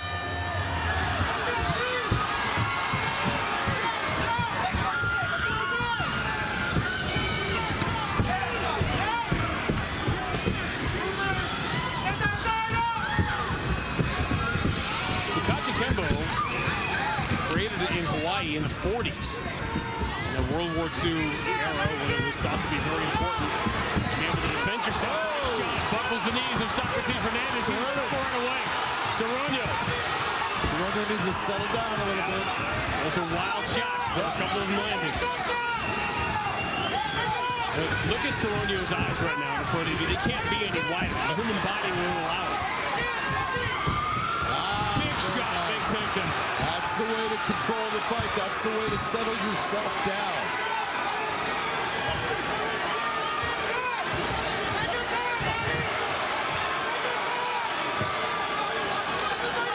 Nice ground and pound attack by Seronio. He's putting himself in a place where he can hurt his opponent and not be hurt. This is called being very smart. He's got a real opportunity here to get in. Socrates Hernandez just lost his mouthpiece. Looked like. Still there. He's trying to get it back in. It's a good thing because he is taking big shots here. Socrates has the problem he's got is his right arm was being controlled. And a suplex on top. Bringing him right back down to the ground. Beautiful job by Seronio. Well, the first 2 professional minutes for Bobby Seronio have been spectacular.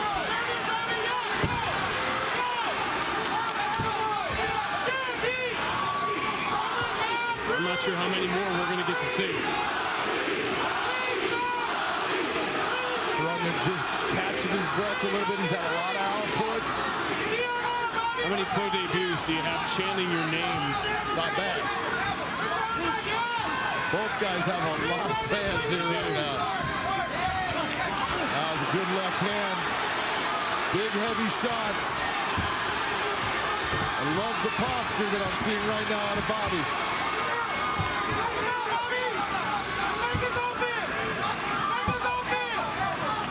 Socrates is hanging tough, but he has taken a lot of damage in this round. Right knee to the body. Right knee to the body. Asking you shall receive. Actually, asking Socrates Hernandez will receive it. There you go. It's more like your wishes might command.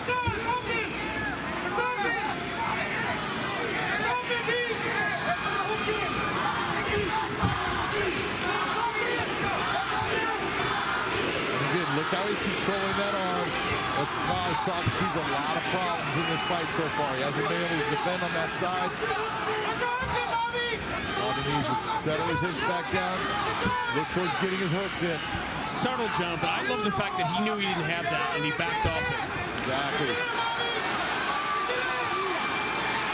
Right now he's in a position he knows that he has no control of the lower body of Socrates Hernandez, so he needs to be very aware of when he can slip that hook in.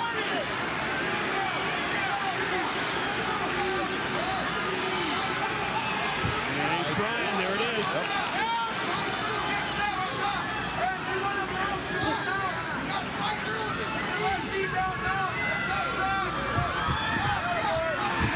Slides right into mouth.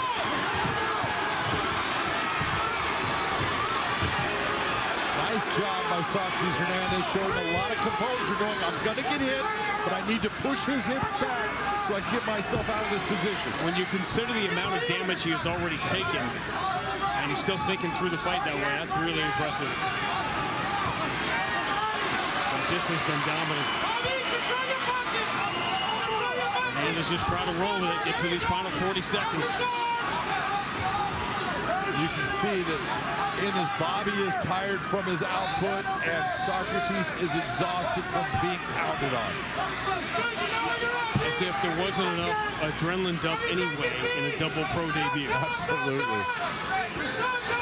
Again, love the posture, how he's great posture, comes up, heavy shots coming down. You can't ask for anything more right now from Bobby.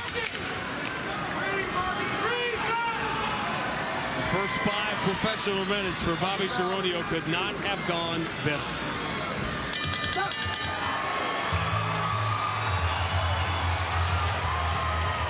And full marks for Socrates Hernandez for being able to walk back to the corner. And walk back with some oomph, too. Yeah. Yep. You having fun? Yeah? Deep breath, son. Same thing. Control that distance. Right? Watch your energy when you come in and out. Break him up with that side kick. Here's where it started.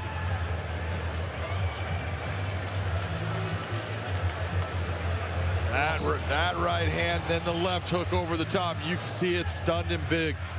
Here was that suplex coming down, brings him right over.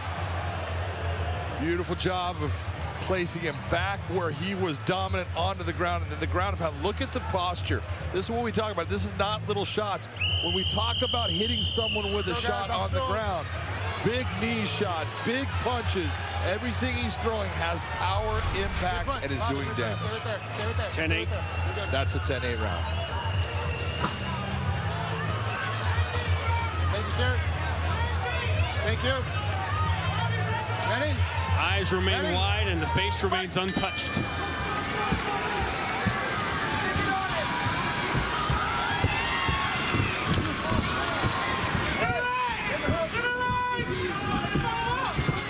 MVP look here at the start of round 2. When you get a guy that's fighting from that karate-style stance, using that very bladed, and they're going to throw side kicks, you want to think about slipping that leg to the side and then coming forward to attack your opponent in the counter. Two guys taking their very first step into 135 in Bellator, which got, believe it or not, even deeper this week. Yoji Horiguchi, the former champion, added to the raw. I mean, it's getting absurd now at bantamweight. Oh, my God. Screaming for a Grand Prix. Loving it. And there is the second trip to Suplex City. Riding his hips right up in the mount. Socrates, again, he's taking a lot of damage. You can see it starting to wear on him. He doesn't know how to stop it. When you're in there and you're doing everything you can and nothing's working for you, it becomes very frustrating. Emotionally, it becomes draining.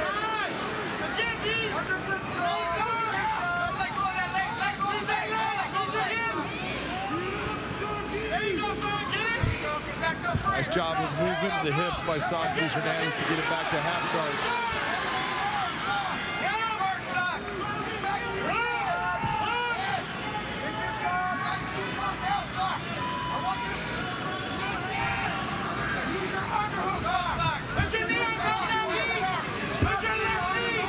So when you're seeing, his coach is saying the exact right thing. You're seeing Socrates grab that wrist, push it out to the side.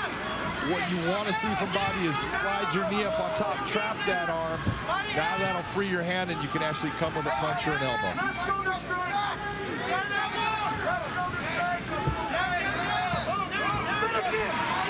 Calling for the shoulder strike, then he got his arm free and dropped 2 more big forearms.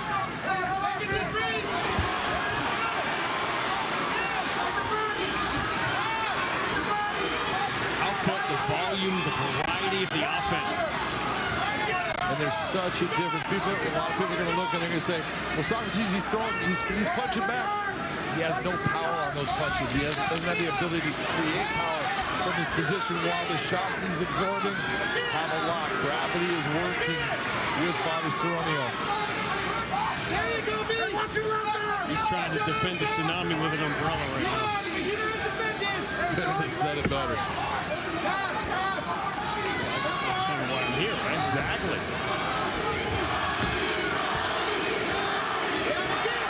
He is, to the unending credit of Socrates Hernandez, he has taken 8 minutes of abuse here. And he's still working to stay in this fight. Very, very tough. Nice push off.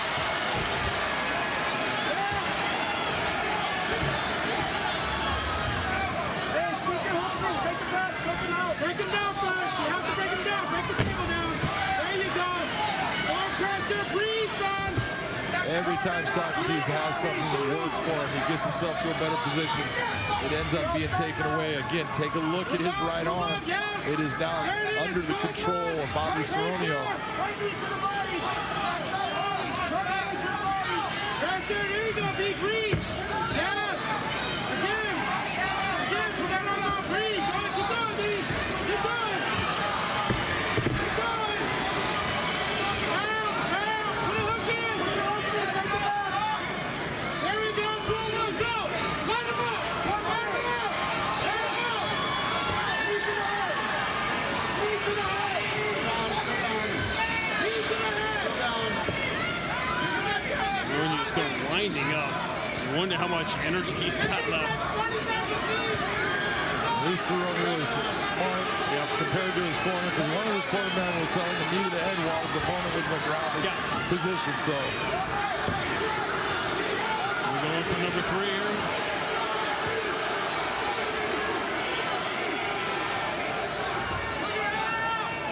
he's got that hand in position for a high crotch. You can do a lot of things right now.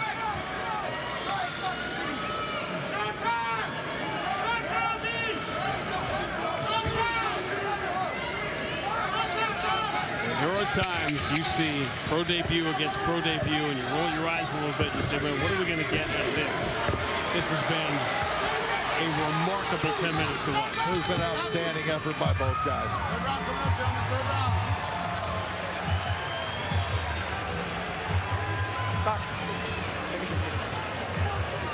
Breathe, son. You're doing good. 5 more minutes. 1 more round. How you feeling? Yeah? Let me drink. Come on, drink. Recover. Take a deep breath in. All right, son. You're doing a great job. Again, control the distance with this. Sorry. You gotta let your hands go, baby. This is everything. You're gonna lose the fight if you don't let your hands go. Do you understand me? Stop feeling sorry for yourself. Come on, baby. Get up, baby. Let's go. We train our ass out. This ain't nothing. You felt this shit before. Hey, when he's gonna try to take your back, then you need to sit down. You can't just let him toss to you like that. You're standing up high. He's down. All right. Let your hands go, baby. This is our only chance. Let your fucking hands go. He goes in for that. You're hesitating. You're hesitating. Okay, just let your hands go. Gotta let him go, baby. Gotta let him go. It's the last round. Let's go. Let's go. Out. Clear. Clear. I'm not sure how much opportunity he's had to let his hands go. I'm not sure how effective that coaching is at this time. And you're telling him to let his hands go. I think he knows to let his hands go. He's just not been given the opportunity, as you're saying. You're going to be competitive? Okay. We're watching close, all right? Okay. What you're seeing right now, that's the ringside position coming in. That is the referee, Frank Trigg, bringing him in and just basically setting up the possibility of, hey, I'm not going to let you take that much more abuse in this fight. So I want you to know I need more out of you, so I don't have to stop the fight. We're watching closely. Here are the words. Take off! Take off! Take off! Body punch, left hook! The mouthpiece in.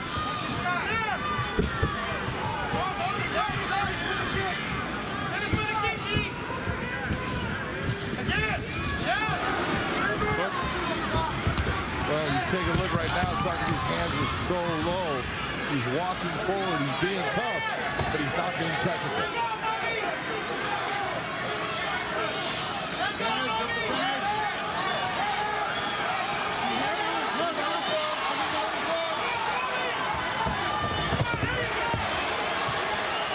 Socrates Hernandez fans here had that brief glimmer of hope as those elbows are raining down, looking for something to cheer about. He's looking towards the triangle. He's nowhere close to it at this moment. He's got the legs in place. He's trying to grab that shin, closer, tighter. Still a lot of space. Needs to get that arm across. Neither arm is in a position for that triangle to work at this time. He's got the legs in place for it. He doesn't have the angle and he doesn't have the arm in place to create the pressure on that carotid artery. For those who haven't seen this, where does his arm need to be? He needs to take that arm and cross it over the body, get it into his waistline. You'll see that arm crossing over so then it actually makes the shoulder put pressure on that carotid artery, which is going to choke him unconscious. Plezs Hernandez, BJJ brown belt.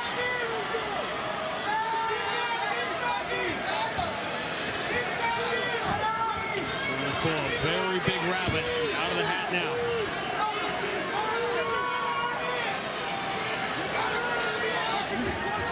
What he should do is switch that triangle, reverse it into a different position, then squeeze both sides, because right now it's not going to work based upon the arm placement that he has with Seronio. There he's trying to cross it over. You see he's trying to cross it over right there. Bring it across. Now he can get to a position. He can cross Seronio. Now he's changing the angle. It's getting a lot tighter. Seronio needs to be careful, but he's getting his arm free back to the center.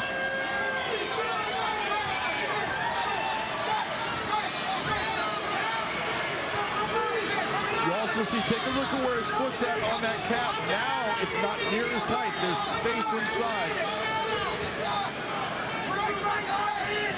Those 3 or 4 inches make all the difference. All the difference in the world. But he could go into switching towards, trying to work towards an armbar here.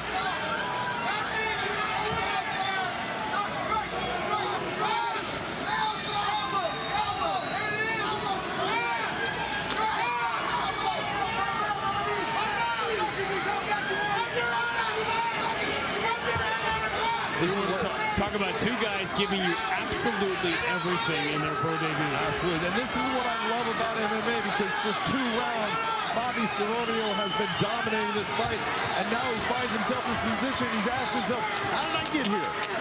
but the fight could end and he could end up losing this if Socrates can pull this off. You can't score 4 touchdowns in the final minute. You're not going to score 20 runs in the bottom of the ninth.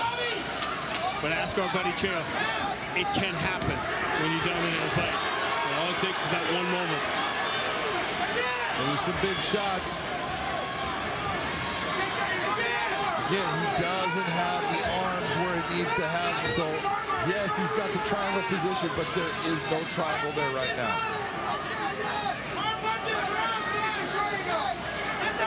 See Socrates Hernandez trying to readjust that leg to get it back behind the knee.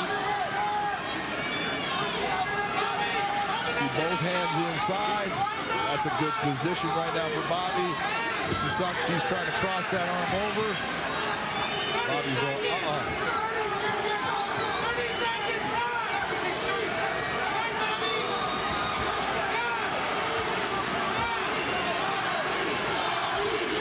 Mouthpiece is out.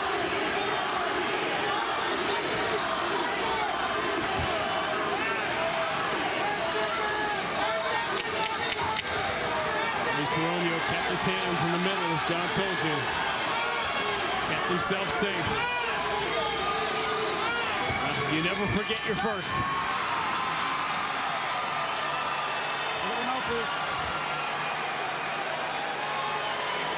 Every judge, you're going to see things a different way. If I told you 10 minutes ago that Socrates Hernandez could win the 3rd round after the beating he had taken, that's extraordinary. It shows what kind of heart he has. It shows he has no quit in him. He should be very proud of himself, proud of the effort that he put out. He fought a very tough guy, a very technical guy. It wasn't his night to win the fight, in my opinion. But, man, he proved something about who he is. That was 210.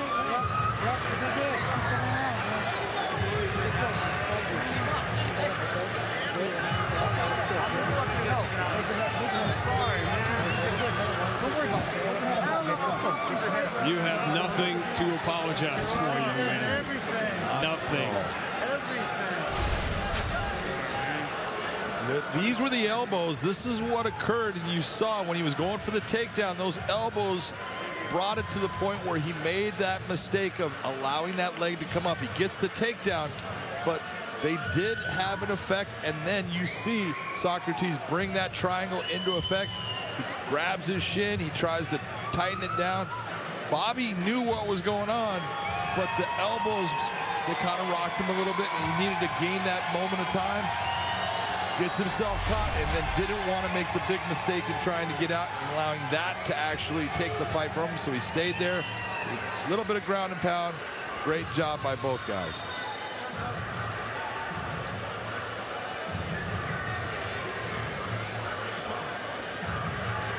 Michael C. Williams will make it official.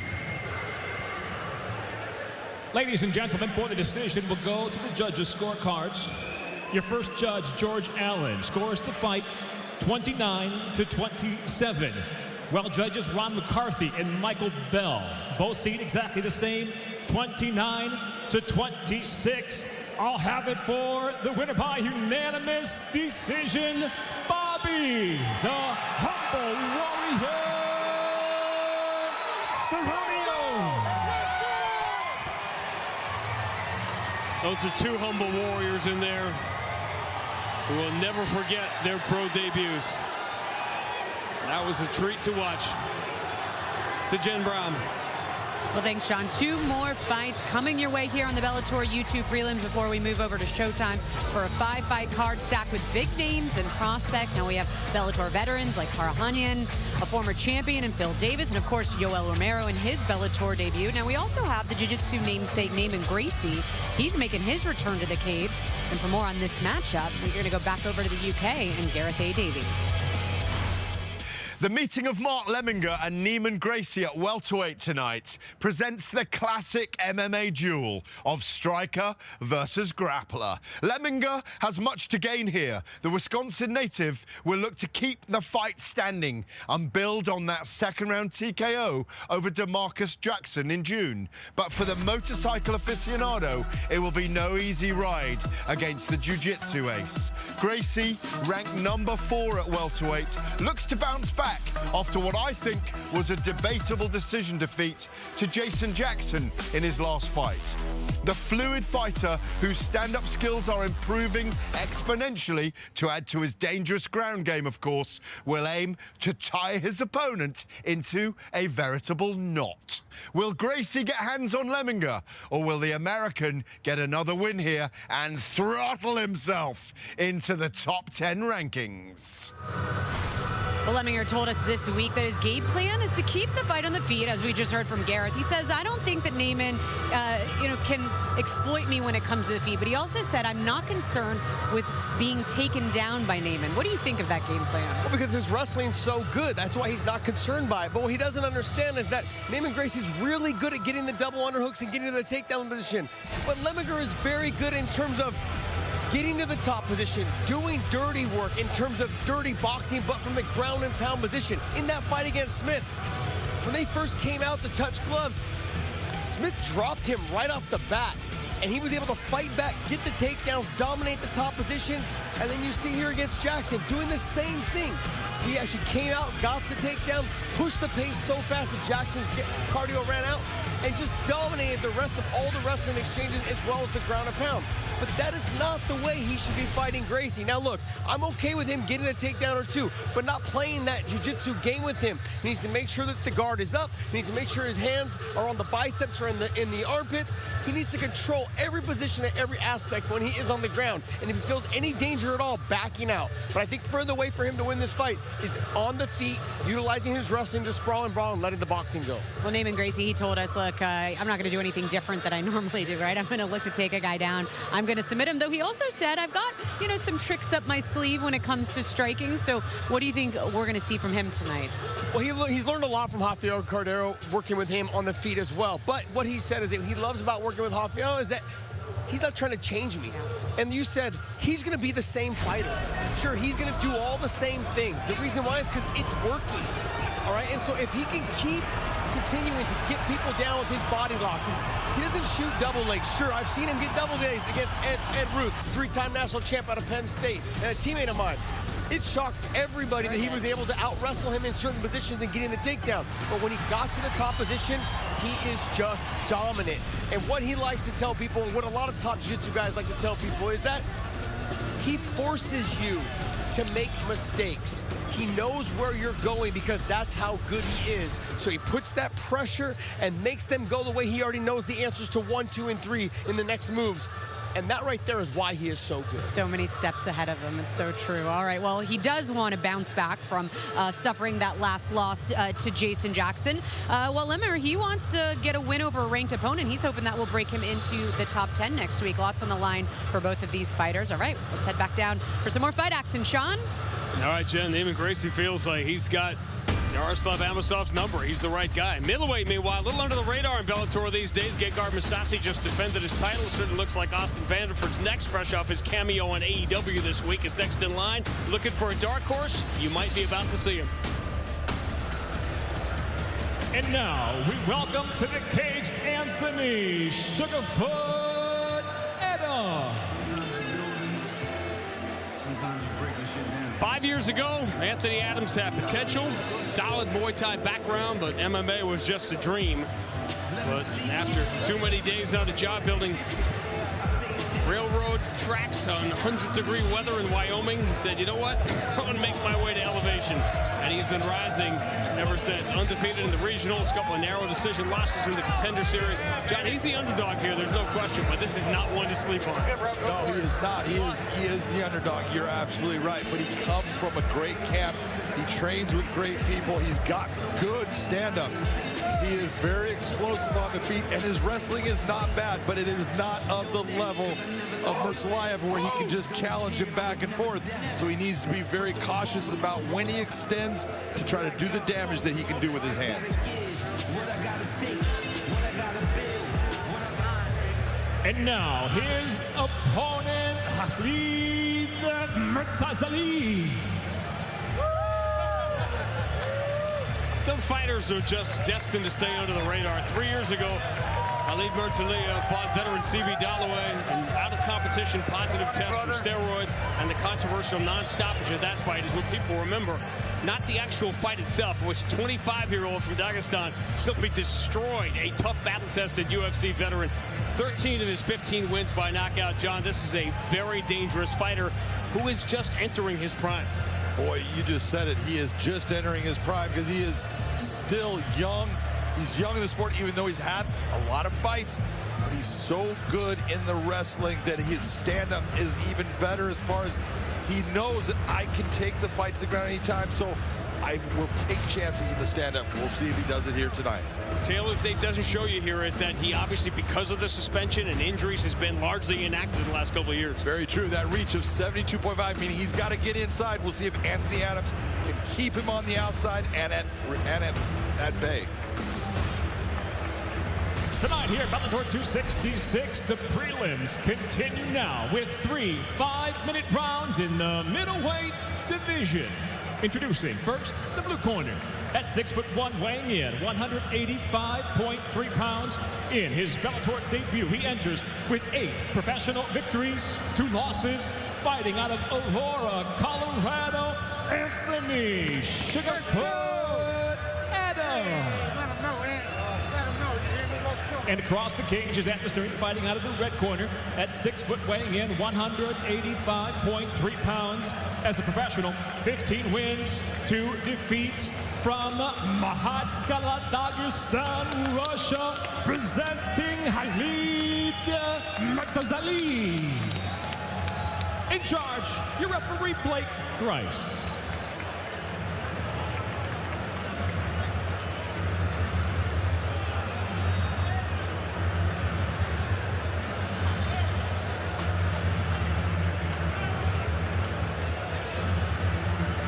Ready? Ready? Fight! The inactivity, the reason Murtazaliev is not in the top 10 at 185, that could change with a win here. Talked about the reach disadvantage. Watch the body kick, the liver shot from Murtazaliev. He will go for it.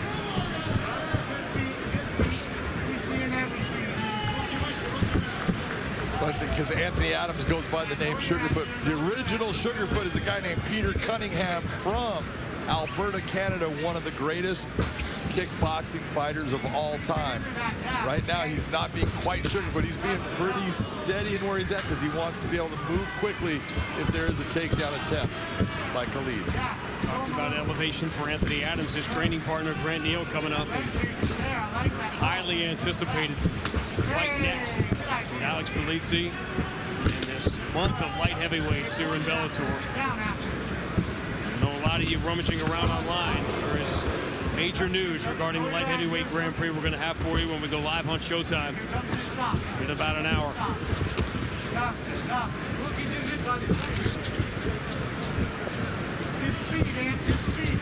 Said for Murtazaliev, just his second fight, essentially in the last 2.5 years.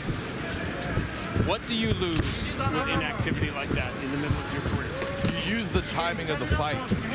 You know, you can do training and you're in the gym and you're all that, but the fight just seems much faster for you. It's at a different pace. It's at a different intensity. So when you get back, you've got to realize exactly what that speed is at. But right now, Khalid is looking very good. His chin is in a great position. He's landing clean shots. You see that Anthony is trying to keep him at length. I love that Anthony is bringing his kicks at least up high to don't get rid of them. Bring them up high because they're hard to catch there and they can be effective. You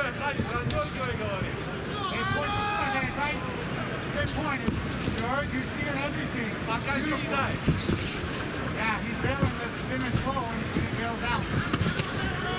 One of the things you're seeing from Anthony Adams, watch how you see how he's turning his body. He goes from a bladed position, and then all of a sudden his left shoulder's dropping back and his right shoulder's coming forward. At one of those times, look for Khalid to take advantage of that, either stepping in with a big heavy shot or coming in for that double leg. You just use the term people may not know, bladed position.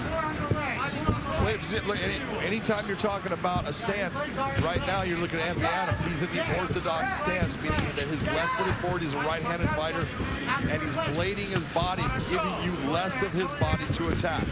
He doesn't want to stand square, but in MMA, we stand much squarer than a boxer based upon takedown attempts. If you're square, it's easier to defend it. When you're bladed, it's very difficult to defend that takedown. So spinning back into the Andrei Koreshkov look. Andrei Koreshkov will be fighting in Moscow.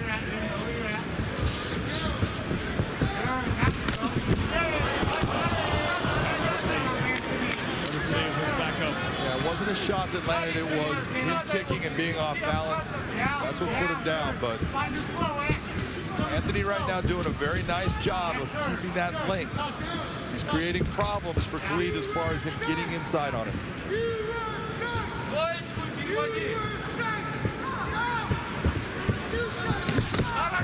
Good combination. You can see the power of those strikes. You can see that there's some snap on that. Very little wasted motion.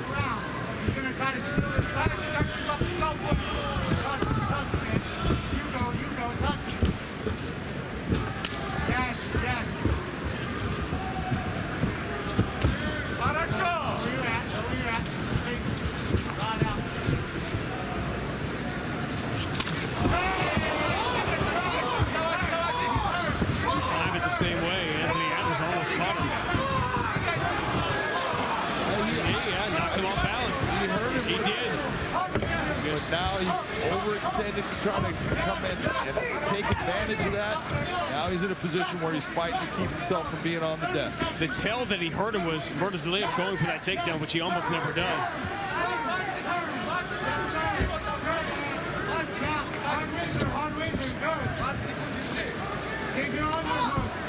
Big shots late in the round for Anthony Adams.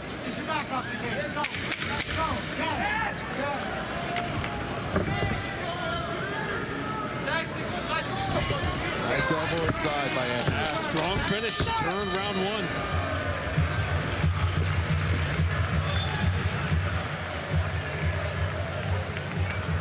Go forward. Have a seat for me. Gertz, will you hold that for me? Big deep breath. Big deep breath. Give me another big deep breath. Let's get this ice up now, guys. Hey, take that out. Give me a big deep breath. Hey, I need you to either go first or fake to draw it out because you're just kind of waiting on him. He's only throwing power punches. So let's draw that out and counter the counter, or you just go first, okay? Go first a little. And keep going on that low kick, okay? Agree with that? His legs all right. Absolutely. Okay, I want you to go first. Saying the right Use thing. your feet, know where you're at. You saw how he's gonna wrestle. That's what he does when he gets in trouble. We know that's coming. Big deep breath, let's go to work. Quickly, all the Let's go to work. Get in that bucket. Also what we said. I know the back broke, let's get it in there. Murtazaev doesn't really go to that.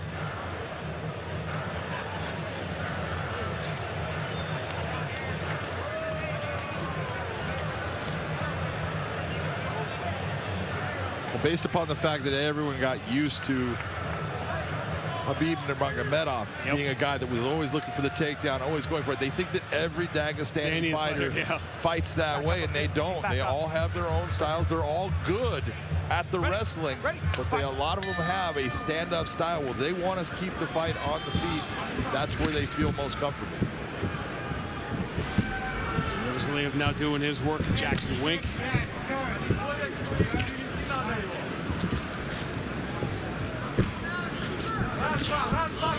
Nice front kick. Very clean. You like those early in the round, too, because they make you think. They definitely get your attention quick.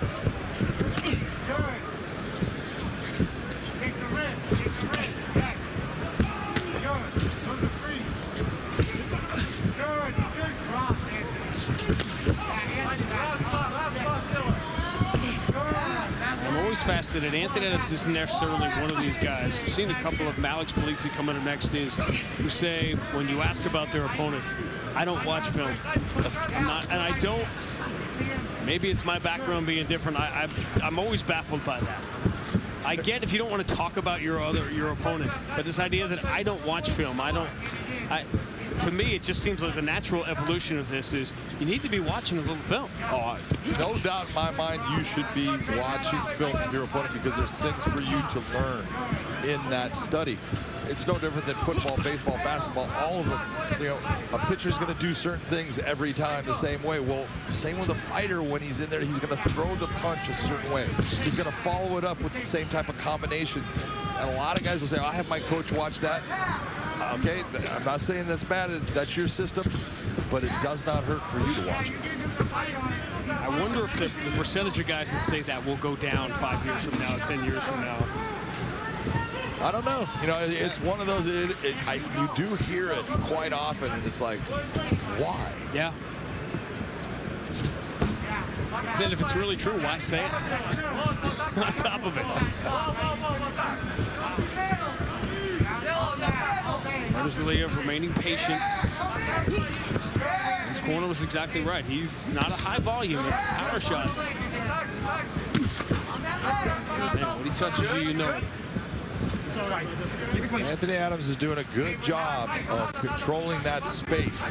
He's the one that's dictating exactly when these engagements really occur, because he's the guy that's throwing more often, and he's also giving some really good feints. He's got a good feint with his kick setup. He's also bringing up that uppercut like he's going to throw at a time, and that is keeping Merslayev in a position where he's just not comfortable in executing fully with what he can do. Nice shot to the body by Khalid.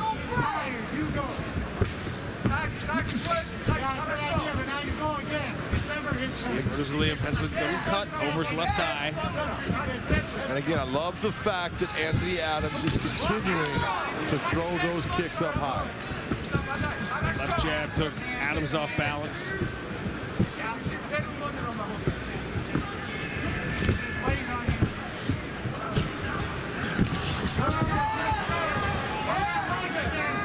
Seeing some of the reach issues are certainly playing out.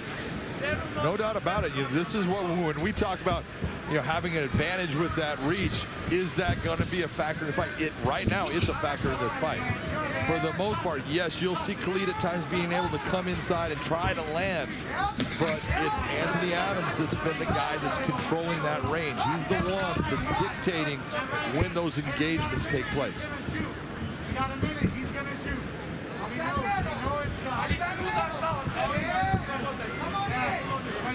Adams' corner saying that Rosalia is going to shoot.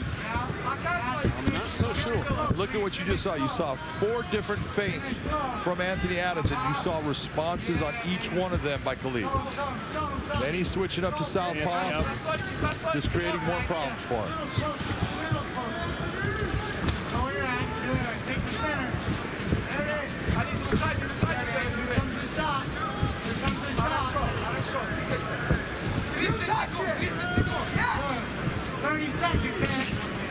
Anthony Adams has kept him off balance. He's avoided a lot of these power shots, but I'm not sure what he is doing offensively. Well, and that's what a shot like that. Right now, you're taking the last 3 shots have been landed by Khalid.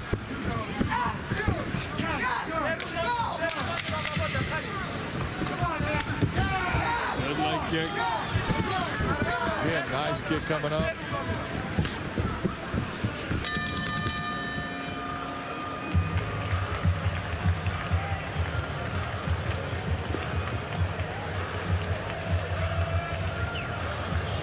Give me a big deep breath. That doesn't mean you stop attacking. Sir. This is your fight to win right now. Yep. That's right. That's right. You keep the attack. You can just tire him out there. He's fucking tired and you're fresh. You're down at sea level. You're recovering quick. You could pour it on him for 5 minutes. Hey, I need you to keep finishing on that low kick outside. What does he need? We towel? We 3. Where's the towel that was here? Heard the reference to sea level. Obviously, Anthony Adams training at elevation, which is called that because it's a mile high in Colorado. Yeah, but Khalid is training in Albuquerque, New Mexico. Thank you. That's some elevation also. And where even there is an elevation, they'll find stairs. Yeah, there you go. But if you've ever been to those places, if you've been to Denver, you've been to Colorado, that's no joke. That is no joke. You start running out there. Fight! You quickly feel it. Yeah.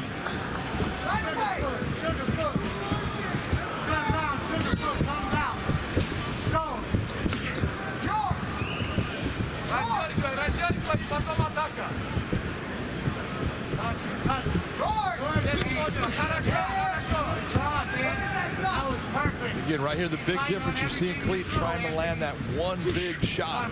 He's not throwing in combination, so if that one shot misses, then he's actually accepting a counter from Anthony Adams. So more into combinations, what I think would work well for Khalid. Let me pose this way. Do you think there is a avenue for a judge to have seen either of these rounds for Adams? Oh, absolutely. You can take a look at, when you're looking at volume, because which guy's been hurt, which guy's been hit by heavy damaging shots.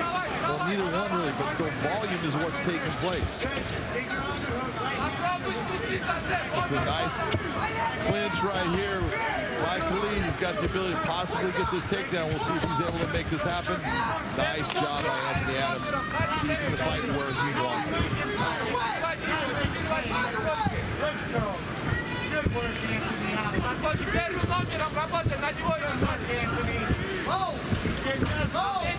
I would say, landed as far as when I was talking about volume of strikes, looking at the, the first and second round, I believe that Anthony Adams has landed more shots.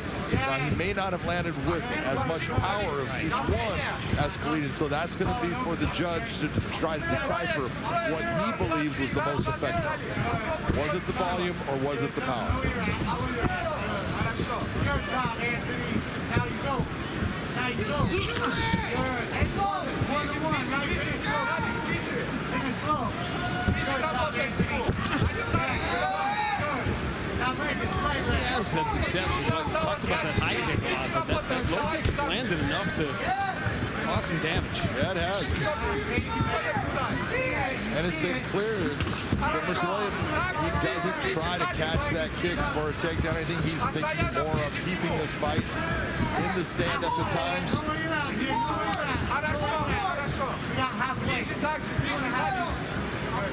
Again, that's where numbers can be. That's a good one. Numbers can be misleading, but again, it's volume versus power, both with the kicks and the strikes. Yeah, but you take a look at that 24-48. We're talking about, not just doubling, more than tripling as far as what is landed.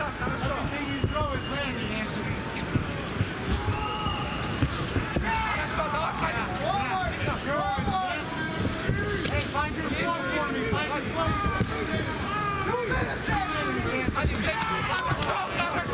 One of the better shots of the fight. Wells had him a little off balance. Again, comes back, nice left hook.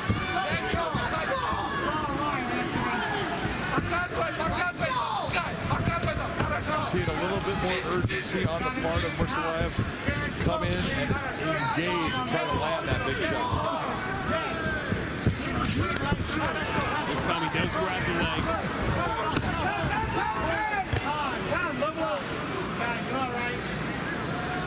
Low blow in the middle of it. Yes. Yes. Mursaliev tells referee Blake Grice, no, and he goes, yes. Accident.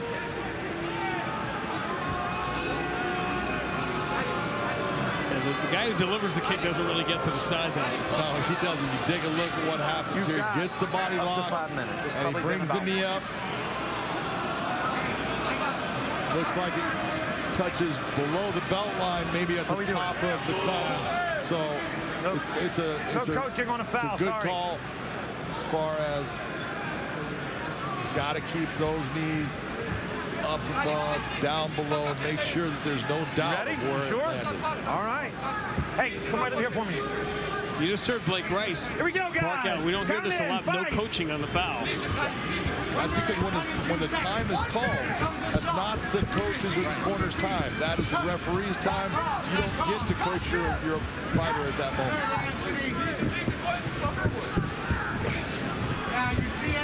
Couldn't you just tell some fan what to yell?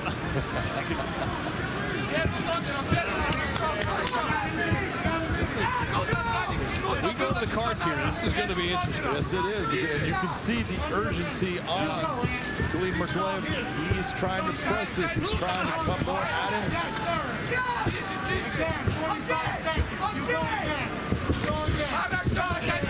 This could be 40 seconds early to say it, but just for the heck of it.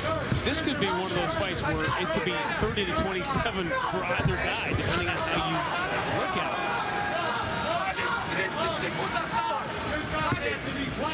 Anthony's looking for a switch here. He's putting a lot of pressure down. Trying to get his leg to the outside. By getting the switch, he's going to be putting pressure down on that shoulder area of Mercilea. With the amount of time this takedown is not going to really take effect, he's going to have no impact in this round. High stakes fight for Mercilea in his second fight in Bellator, trying to climb into the top 10 at 185, and he's going to have to sweat it out here going to the cards. Yep.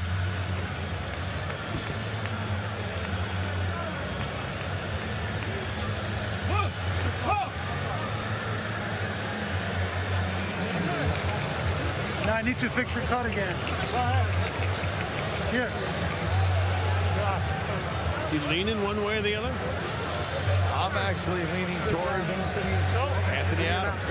And to me, that's an easier case. This is one of those ones where if you were judging the whole fight versus the individual rounds, this is just really could go many different ways. It'll be interesting to see the way the judges go on this, but it was a good fight for both guys. I just think that the volume of Anthony Adams overdid what Khalid Mercilea was able to bring. He landed some good shots, but not enough. Yeah, the stats will bear that out. Volume for Anthony Adams. Power shots for Mercilea. But were there enough? Most of those kicks for Anthony Adams, those little front kicks, taking Mercilea off balance.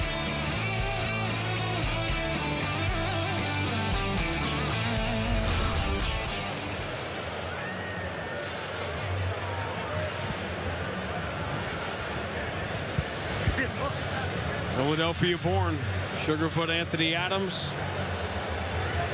doing his work, he said, in Colorado. A name we might not have expected to try to get on the list here. We saw it on the replay, but I couldn't see it live. You said at the top, underdog, yeah, but certainly a live underdog. There was no question about that. No doubt about it. His size and that reach really caused problems the entire fight. And Micah C. Williams has the answer.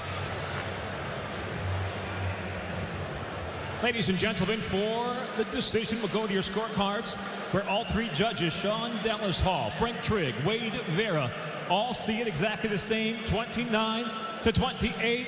All have it for the winner by unanimous decision, Anthony Sugarfoot Adams.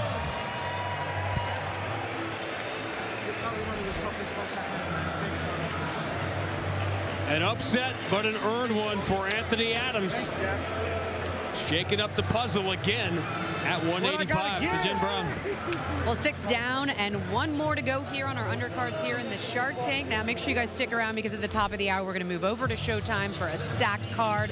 But let's talk about our last fight we got coming up here on the prelims. We've got Grant Neal. He's taking on Alex Plezs. Now, Josh, I know you said you thought this fight should have been on the main card, right? You said this one's going to be a good one. Why should fans be excited about this one? It's a great fight, but look, there's just not enough room on the main card for everybody. So, but Grant Neal right now is one of the most explosive and undefeated fighters right now that we have. And you can tell when he gets to the double leg, he gets the takedown, he gets to the top position, everything he does is explosive. He's got heavy hips. You can tell he's extremely strong. But look, he has been through a process of learning what he's doing in that cage. And he's been doing it in the Bellator cage since the beginning. So his process of learning has been, all of the action has been done in that cage. So he's learning as he goes. He's learning as he goes. But he has been dominant. He's had some great wins. He's physically strong and he's explosive. And I'm excited to see him fight. Absolutely. Speaking of dominant, his opponent tonight, Plezs, he's 8-1, right? He's got 7 of his 8 fights. Those have all been finishes. This is going to be a good one. Yeah, the two of them mix up very well. I think what you're going to find out with both of them, though, is that the wrestling's going to offset each other. Plezs is going to try to get takedowns. Grant Neal is going to sprawl and brawl, stuff the takedowns. And Plezs is going to come out there and just continue to be aggressive. Takedown after takedown after takedown. And when he gets to that top position, he's just as dominant with the ground and pound as Grant Neal is. But what you see with Plezs is the takedown ability, he changes everything from not just lifts and slams and suplexes, all the stuff that's high flying, but he's really aggressive with his submission attacks as well. So he will work for submissions, whereas Grant Neal will be looking to try to escape and get back to his feet. You think these guys match up pretty well then? They match up really well. I mean, you have 6-0 in Grant Neal, you've got 8-1 in Plezs. I'm excited. Now look, like I said, I would have liked to have seen this fight on the main card, but look, they're main eventing the prelims. I mean, come on, this is good too, though. Great way to go out. Well, many have said this one will be a barn burner, as Josh just did, so why wait any longer? Sean, let's go back down to you. All right, guys, you're exactly right. Eyebrows were raised, all of us, so this one was not included. Now, next month in Phoenix, semis of the light heavyweight Grand Prix. Got Christian Edwards coming up top of the hour. Phil Davis, Yoel Romero in the main event. Top 10 at 205 going to look a lot different a month from now. And both of these guys want a place in line. And for tonight's final matchup on the prelims, we welcome our first fighter, Alex "Easy" Plezs. Collegiate wrestler at Northwestern, a light heavyweight champion in legacy on his way to the big leagues, where he debuted with not just a win, but a convincing win over a former world champion, Rafael Carvalho, a very high-credentialed young fighter. And something you'd like to see sometimes is a strong bounce back from that inevitable first loss for a young fighter. And that shows you something we certainly saw from Alex Plezs. Absolutely. Alex Plezs he's a dynamite wrestler. He's very strong in his ground and pound. He understands his body position. His last fight against Anglickas that he lost, that was one that he wasn't able to overcome the size of Anglickas and the boxing, and he just took too many shots, wasn't able to institute his wrestling. He's got a smaller fighter in Grant Neal, but someone that comes about the fight the same way as Julius, so we'll see if he's learned anything from that one defeat. And now, Grant "The Truth" Neal. They say to err is human, to forgive divine. So what is finding forgiveness when you didn't err in the first place? Grant Neal won a Division II football national championship as a freshman. His athletic career was on a big-time trajectory when it was taken from him in an instant. False accusations from the university that he attended, not only not corroborated, but strongly denied by the alleged victim, resulted in a suspension. Colorado State Pueblo, Grant Neal was proven innocent. School was forced to settle in embarrassing fashion. John, is so easy to be bitter. Instead, he is back in school, pre-med to become an orthopedic surgeon, and as for that anger that we would all have, he's found a very efficient way to rechannel it. Boy, you just said that perfect, because I will tell you right now, Grant Neal is one of the greatest people you will ever meet. You talk about positivity, you talk about always being up. Grant Neal is that guy. He's amazing, and he's an amazing fighter, and this should be an amazing fight between these two. Check out the tail of the tape. Grant Neal ranks 7th right now among the light heavyweights. Alex Plezs knows he will join that top 10 with a win here. Very simply put, look at that. Grant Neal at 6-0, undefeated. Plezs with the one loss. This should be absolute barn burner. A lot of bright lights shining on 205 in Bellator. It starts right here and right now with Michael C. Williams. Tonight here at SAP Center, the time has come to conclude the prelims. Here at Bellator 266, we'll do it with 3 5-minute rounds in the light heavyweight division. Introducing the blue corner at 6 foot, weighing in 204.9 pounds. His professional record, 8 wins, just 1 loss, fighting out of Madison, Wisconsin, Alex "Easy" Plezs. And across the cage, his adversary out of the red corner at 5'11", weighing in 204.1. The undefeated professional enters at 6-0. He fights out of Denver, Colorado. Grant "The Truth" Neal. In charge, your referee, Mike Beltonon.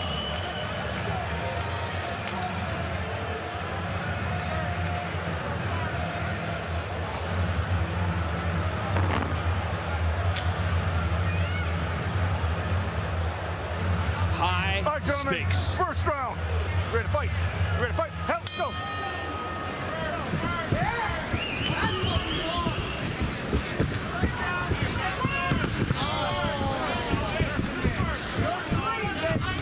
Keep it straight. Don't force it. That's where I want to see you time that right hand. Plezs lost Julius Angliscus, who is, of all the names we've talked about at 205, that's probably the one name of the most dominant fighter that is not getting any attention at the moment. And that is a 205 who came into the cage against Plezs, and all of a sudden they looked like they were from different planets, let alone different weight classes. I mean, he looked like he was 220, 225. Oh, Angliscus he's huge. You know, he's just put together like a Greek god also. He's just super strong, very good with his boxing, very just basic and sharp. Doesn't throw a lot of looping punches, a lot of straight punches, but very effective. He said, stay tuned. Good shot by Grant Neal. Quick left jab. Knocked Plezs backwards. Get to showtime at the top of the hour. There's a major announcement coming regarding the light heavyweight Grand Prix next month in Phoenix. A lot of you already creeping around online and piece some of it together. Stay tuned. We'll make it official on showtime. Plezs has already learned quickly that Grant Neal is a strong man. Not easy to take down. And he needs to be very careful of not getting frustrated by getting shut down in those takedowns. But he's got to watch the striking power of Grant Neal.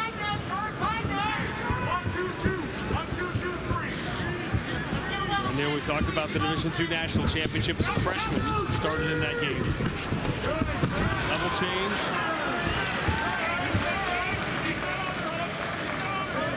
And this is the difference when we talk about MMA. Plezs is a guy who comes from a collegiate wrestling background, but you see Grant Neal, who's just athletic, becomes an MMA fighter. He gets the takedown, and that's based upon you're going to get yourself out of position by throwing strikes at times, and the takedowns will come.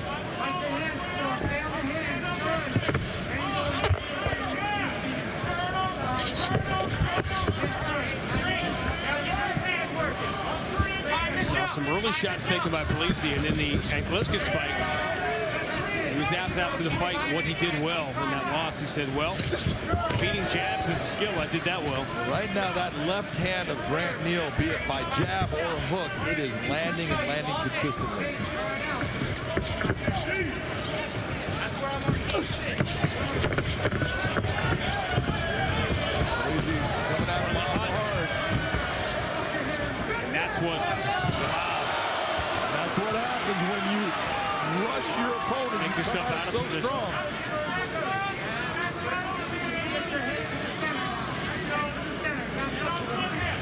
Talked about the football background of Grant Neal playing at a high level of Division II.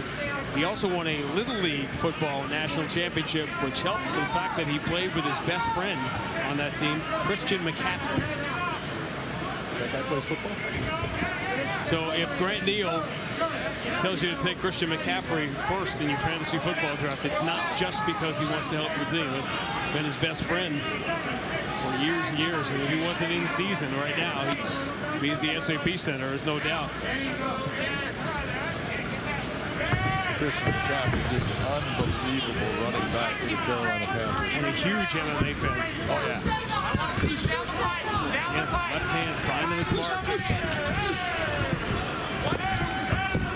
Another level change and another takedown. Boy, this has to be a frustrating first round for Plezs. Yeah, Plezs had to come into this looking, he goes, oh, you know, when it comes to the wrestling, that's going to be my area. And so far, he's been the guy that's been taken down multiple times. Now, let's be honest, Grant hasn't done a lot with the takedowns, but in the stand-up, he's landed the better strikes, and he has gotten the best of the grappling by the takedowns. So right now, Plezs has got to figure out something to counteract what's occurring.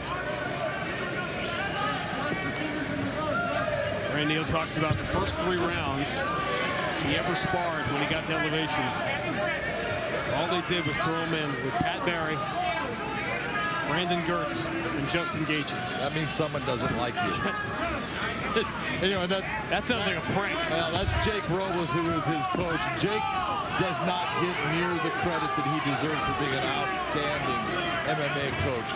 He takes care of his guys, he works them well, but he's going to challenge you in the gym. He's going to make you better, and that's why Grant Neal is here now. Puts together a very impressive first round.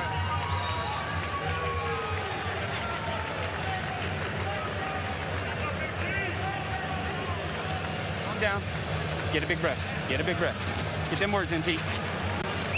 Get the margin. Listen up. When you shoot, don't leave your head down by his hip. Bring your head up to center. You're timing the takedown perfectly, but he's not wrestling with you. He's just jumping the guillotine. Yeah. So keep your head in the center.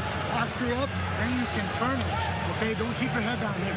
Be smart with your head position. Give me another picture. This is where Plezs, he overextends, comes too fast. You see just the level change, and it's strength that Grant Neal uses to pick him up, drop him down. Now, the one thing that you're going to see out of Grant Neal that he needs to change is when he does get these takedowns, notice his head being on the outside, and he's driving towards his head. He needs to bring his head to the high side, and in my opinion, get his head more towards the center of Plezs so that guillotine attempt is not even a concern. 3 takedowns in round 1, all for Grant Neal. All right, gentlemen, second round. You ready to fight? You ready to fight? Let's go. Nice 1-2 by Grant Neal, started off. He started round 1. That jab has been impressive. Plezs starting to just show a little bit of frustration. Yeah. He's overextending here, he's getting hit, and he's starting to get a little wild. He just needs to keep his composure. He's got good skills, he's got good wrestling. Just take your time, find out your position like he is right now. See it in his body language after round 1. He wasn't hurt, but he was very frustrated. Nice job of dragging that leg out. He's going towards that ankle. Trying to treetop that leg. Into this.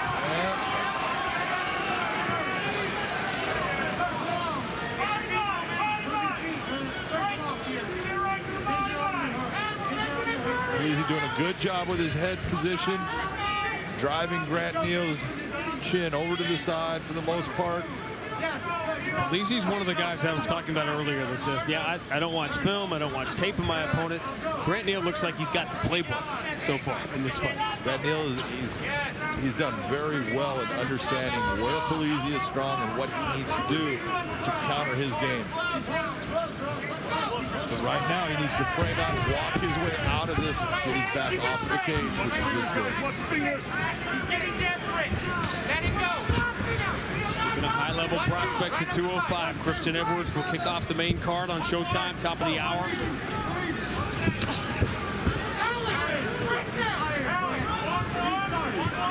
I'd really like to see Grant Neal utilize that jab in a more continuous fashion. He's been effective with it. That was a big clubbing action with it, but that jab has worked for him. He can use that jab with the cross off of it. He's been able to touch Alex Plezs.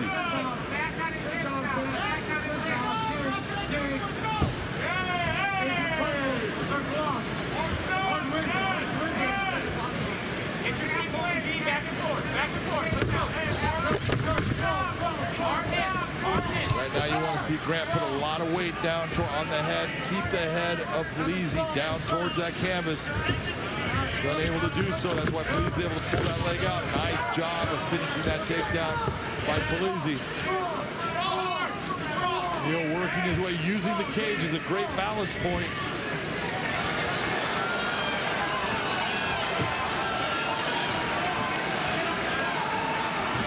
Guillotine attempt is not going to work with the leg position that you're seeing from Grant Neal. In fact, he's getting himself caught in a Von Flue choke. There's a possibility of him being choked out here. Watch the left shoulder of Plezs. He's able to drive it forward. He needs to get his hands together. He doesn't have that, so he's not able to put enough pressure. But Grant needs to let go of that head.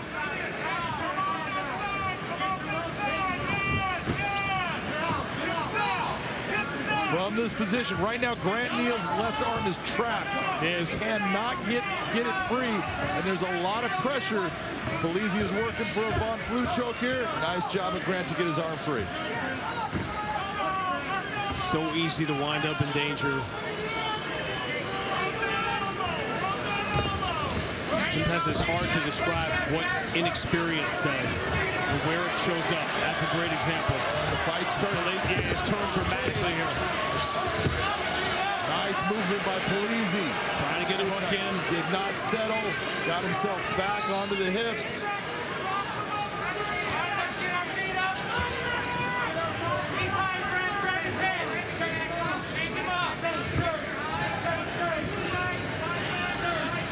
He's only got one hook in right now with the left hook. He's trying to put himself forward. Nice job of getting that hook. He's got them both in now. Flattening out the hips.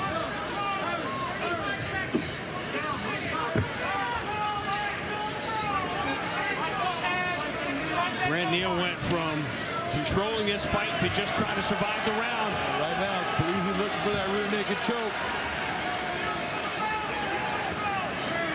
Grant Neal won't let him lock hands.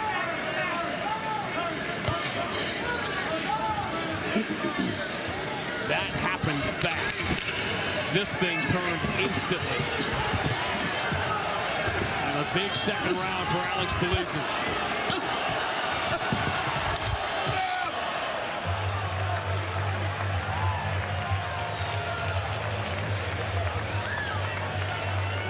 How did that change so fast? It changed fast based upon that takedown about Alex Plezs saying, you know what, I need to go back to where I am good, go back to sticking to my game plan. I'm going to work at the takedown. He gets it, got position. That was a good round for you, okay? I think we have an even fight. First round for Grant Neal, second round going to Plezs. We trained for this our whole life. We trained for this our whole life. Both guys need this third round. 5 minutes. That's right. Think about what 205 looks like right now, and think about what it's going to look like 4 weeks from tonight, after Plezs and Grant Neal, after Christian Edwards fights tonight, after Phil Davis, Joel Romero, after the light heavyweight Grand Prix semifinals. Go get it. Go get it. It is moving day and moving month at 205.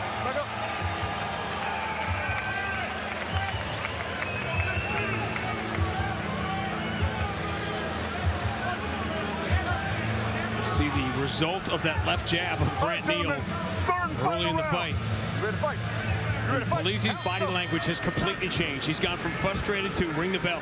Yep, got a little bit more, just wants to get out there. He wants to get back to what he was doing. We'll see if he's able to do it.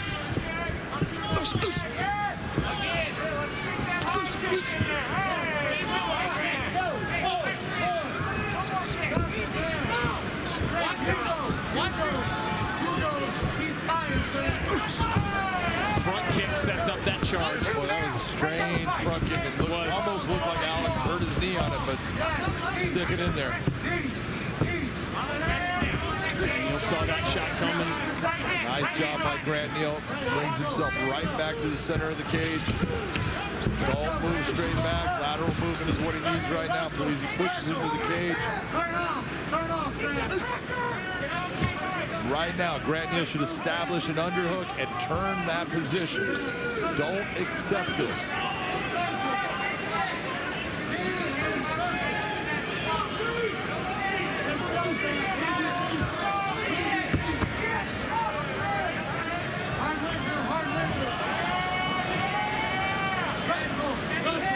Plezs has gone over and over again. He's gone down very deep to try to get that. Well, right now he's doing an Iranian lift. Yep. I've seen this from him before.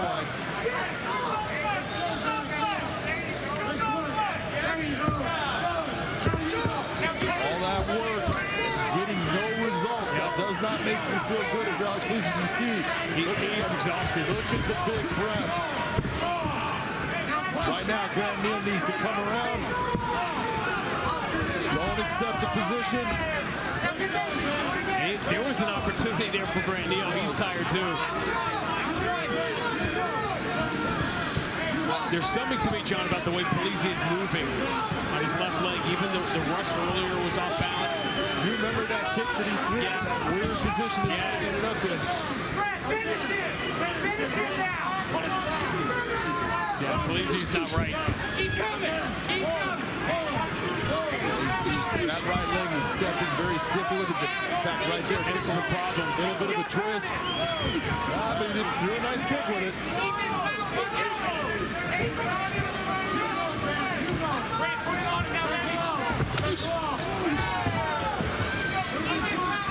This one has lived up to our hype. Nice change of levels, but not enough to drive into Grant. He's going to have a hard time finishing this takedown, but at least he's able to get him up towards the cage.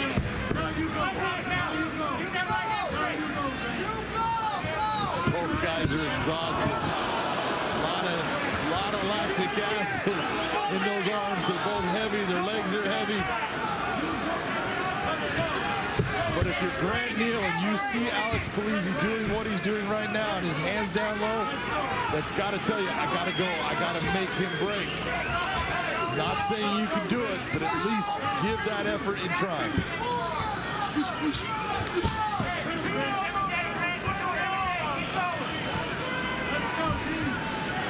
High stakes at 205.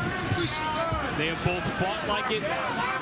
Grant Neal dominated, controlled the first round, but Alex Plezs turned it around dramatically early in the second round. Had a couple of opportunities to end it on the ground.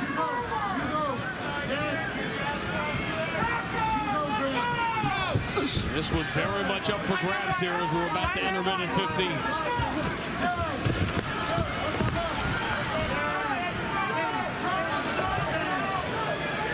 See the hand position right now. Plezs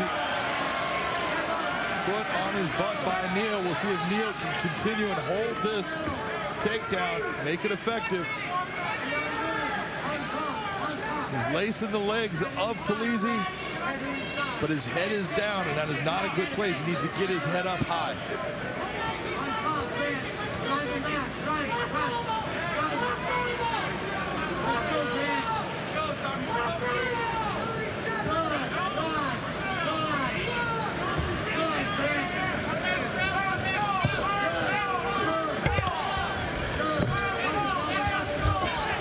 He knows he needs to get back to his feet. He's trying. He's working hard. Grant Neal still working, trying to hold that leg. Both guys are just exhausted. They've given everything they could. There's almost a pile driver, power slam. Powerbomb. Yeah. Wow, what a show. What a show. So you wanted to be a judge.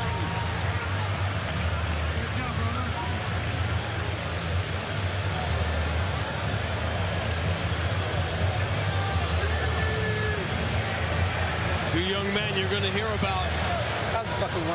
At 205. Yeah, it was. Yeah, it was. That was a war. He came in here ready for it. He came in here ready for it. We talked in the last fight in the Anthony Adams upset win over Ali versus Liev about output. Came in here to fight and fought. Statistically, if you're into this thing, Plezs had a bit more output. Grant Neal for 6 or 7 minutes seemed to be really in control of this and really had Plezs frustrated. But again, you got to look at, and it is, you can look at the output and then you can look at the power. Did the power have an effect in the fight? So it's going to be interesting to see which way the judges go. 31 strikes landed compared to 37, very close. Punches, a little bit more for Plezs. Takedowns, which is amazing. 4 for Grant Neal compared to 2 for Alex Plezs, the wrestler. Just very, very close fight. This will be interesting to hear after the fight of what this young man was going through physically.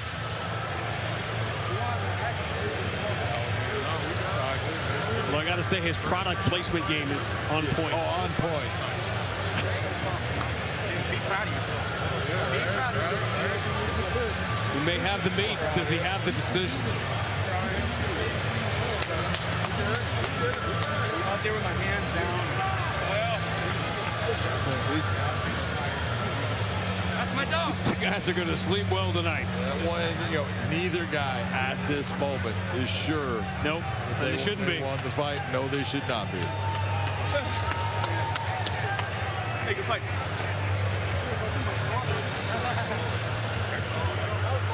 It's going to be a blast, man. Bring it in. You know you're in the right sport when you go through that and said, yeah, it was a blast. We are awaiting the answer. Only one man has it, Michael C. Williams.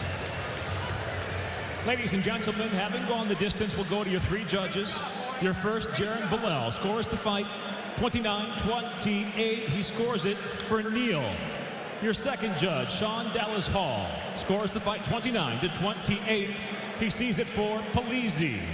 Your third and final judge at cageside, Wade Vera, scores the fight 29-28 for the winner by split decision, Alex Easy Plezs. He took his best shots, he took the takedowns, and now he has taken the 0 from Grant Neal. And I'll be the first to say it, John. I think someday, somewhere in the Bellator cage down the road, we're going to see this again. I think you will see these two guys in the cage together again. But, you know, that fight could have gone to either guy. Absolutely. You cannot be upset. Either way, it was heart and a lot of skill in that cage. What a way to start this extraordinary month in the 205 division at Bellator. It continues with another undefeated prospect, Christian Edwards, coming up next. He will open up the show while Georgie Karahanyan and Saul Rogers steal the show. Two former title challengers in Neiman Gracie and Alejandro Lara trying to get back in place. But the main event, the Bellator debut of Yoel Romero against Phil Davis, get to showtime, top of the hour. Cage will rattle. Oh, wow. In a Bellator battle, when top contender Phil Davis takes on Yoel Romero in his highly anticipated Bellator debut. Live tonight at 10 on Showtime, the home of combat sports.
Yoel Romero, the soldier of God, a wrecking machine. He's an Olympic silver medalist wrestler built like a superhero made of steel. For years, his name has struck fear in the middleweight division, battling anyone in his way, and now he's looking to capture his first belt by moving to light heavyweight. To complete this mission, he'll have to go through one of the most competitive divisions in the sport of MMA, the Bellator light heavyweight division. Who will he have to beat? Will this finally be his path to glory? Number 5, Phil Davis. The first entry on the list is his first Bellator opponent, Mr. Wonderful Phil Davis. Davis is one of the most calculated fighters in the business. Notice how Davis is never in any other fighter's highlight reels. He is smart and knows how to win without taking damage. No doubt he will avoid Romero's power and look to take this fight to the ground. That being said, it's not uncommon for two great wrestlers to meet and keep the entire fight in the standing position. Davis will come in with close to a 5-inch reach advantage. Will he try to keep this fight at range? Romero is explosive, and one wrong move from Davis could see him being part of Yoel Romero's highlight reel. Number 4, Gegard Mousasi. Gegard Mousasi continues to bully middleweights and welterweights who challenge for his belt. But how will he deal with the much bulkier and stronger Romero? Mousasi is known for his snapping jab. That lethal jab does a great job in setting up his attacks, from kicks to clinch work to overall cage control. He also has a 3-inch reach advantage over Romero. Could that jab prove to be the real difference? Question is, where does this fight even take place?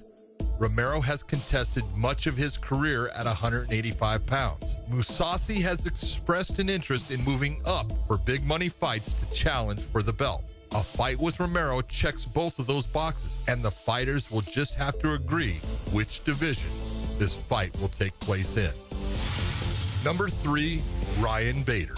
Finally, we have a fight where Romero has the reach advantage, only by a half an inch, but in MMA, that half an inch could be all that matters.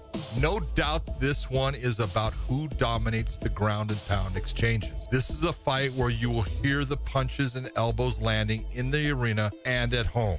And while both can throw bombs, I suspect this one will be about the fighter who controls the clinch work and gets the better takedown. Romero has the better athletic footwork in this one and the ability to cover a lot of ground with his strikes. Bader doesn't fight well when he's moving backwards. Can Romero make him move in that position? It will come down to who gets in first and wins the early exchanges. A win over Bader will prove that Romero has what it takes to be a Bellator champion. Number 2, Vadim Nemkov. The reigning light heavyweight champion, Vadim Nemkov, is possibly the most complete fighter on this list. His raw power and ability to dictate the fight could make him Romero's toughest challenge. Age could be a factor when it comes to this matchup. Nemkov is only 29 and getting stronger and better by the day. The Russian also trains with the current interim heavyweight champion, Valentin Moldavsky, so he will be prepared for a well-built Romero. Nemkov has close to a 3-inch reach advantage, and he loves to set up the head kicks off of his striking. Romero will need to find a way to stay out of the danger zone while planning to get inside position on Nemkov and make his life difficult.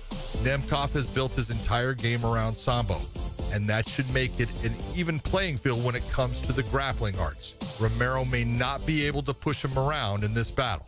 Number 1, Rumble Johnson. Fans have been excited for this fight since it was announced in the light heavyweight Grand Prix quarterfinals. That didn't happen, but this could be the biggest fight in Bellator history when these two finally square up. Rumble and Romero both have huge star power and even bigger knockout power. It is a true clash of the Titans. Rumble is one of the most athletic opponents Romero will face. Not only can he move, but he can end the fight while moving backward. If Romero chooses to try and pressure him, it could spell the end. And if Romero's head movement or level changes are not on point, Rumble could land one of those deadly right hands. And that is usually all it takes. But while Rumble has only had one fight in the last 4 years, Romero has taken on a top caliber of challengers in the division for the last 4 years. Will this experience give him any kind of advantage? This one will not be going to the judges. You can expect it to end violently and suddenly, and it will definitely go down in history. The new Bellator MMA app is here. New look, new features, new fights. Watch live weigh-ins and prelims. Share your fight picks. Earn points and badges as you rank up to the heavyweight division. And stay up to date on events, rankings, and news. For all of the latest features, download the new Bellator MMA app. Available on the Apple Store and Google Play. With Yoel Romero making his highly anticipated arrival at Bellator 66, it's time to look back at some of the other amazing fighter debuts in the organization. This is the top debuts in Bellator MMA. That's where you think his most dangerous punch is that left hook right over the top of the guard. Big swinging kick now, knee to the body. Counter knee from Joey Bello.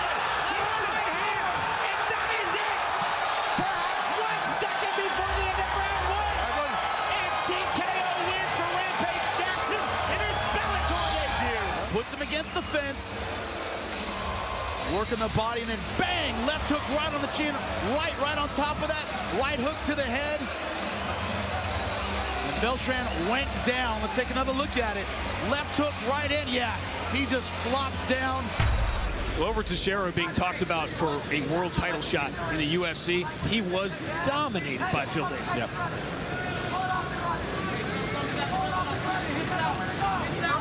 Crushing top control, long arms, which makes it easy to hunt for submissions like this. Man, he's going hard for that Kimura.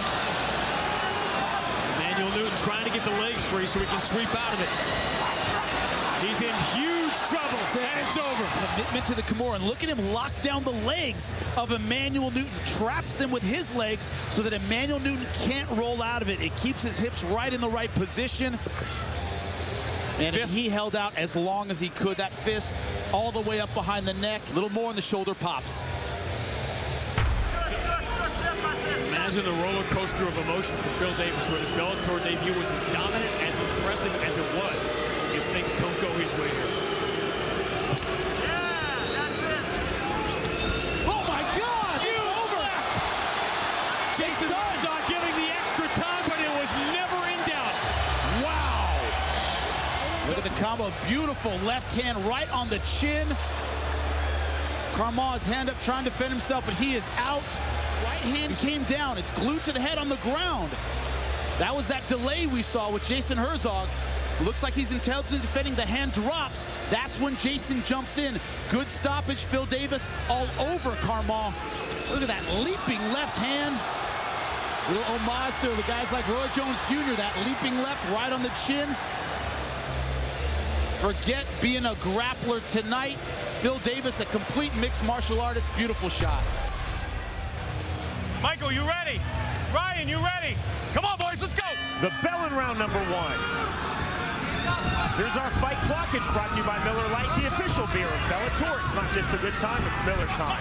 Oh, good right hand. He's in big trouble. And that is it. A one-punch knockout win for Michael Page in his US and Bellator debut. Before it even began, this fight is over. This crowd is stunned into silence, man. Since you liked it so much the first time. Look at that right hand.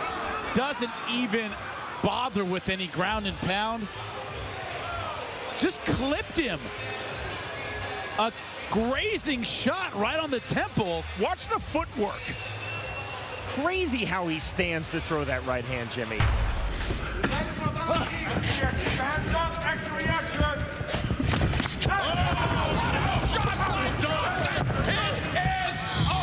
The right hand bent right on the chin. That hit the side of the jaw. Augusto, you see him going back. One hammer fist. Someone's taking their life from one area and take it to the next level to live their dreams.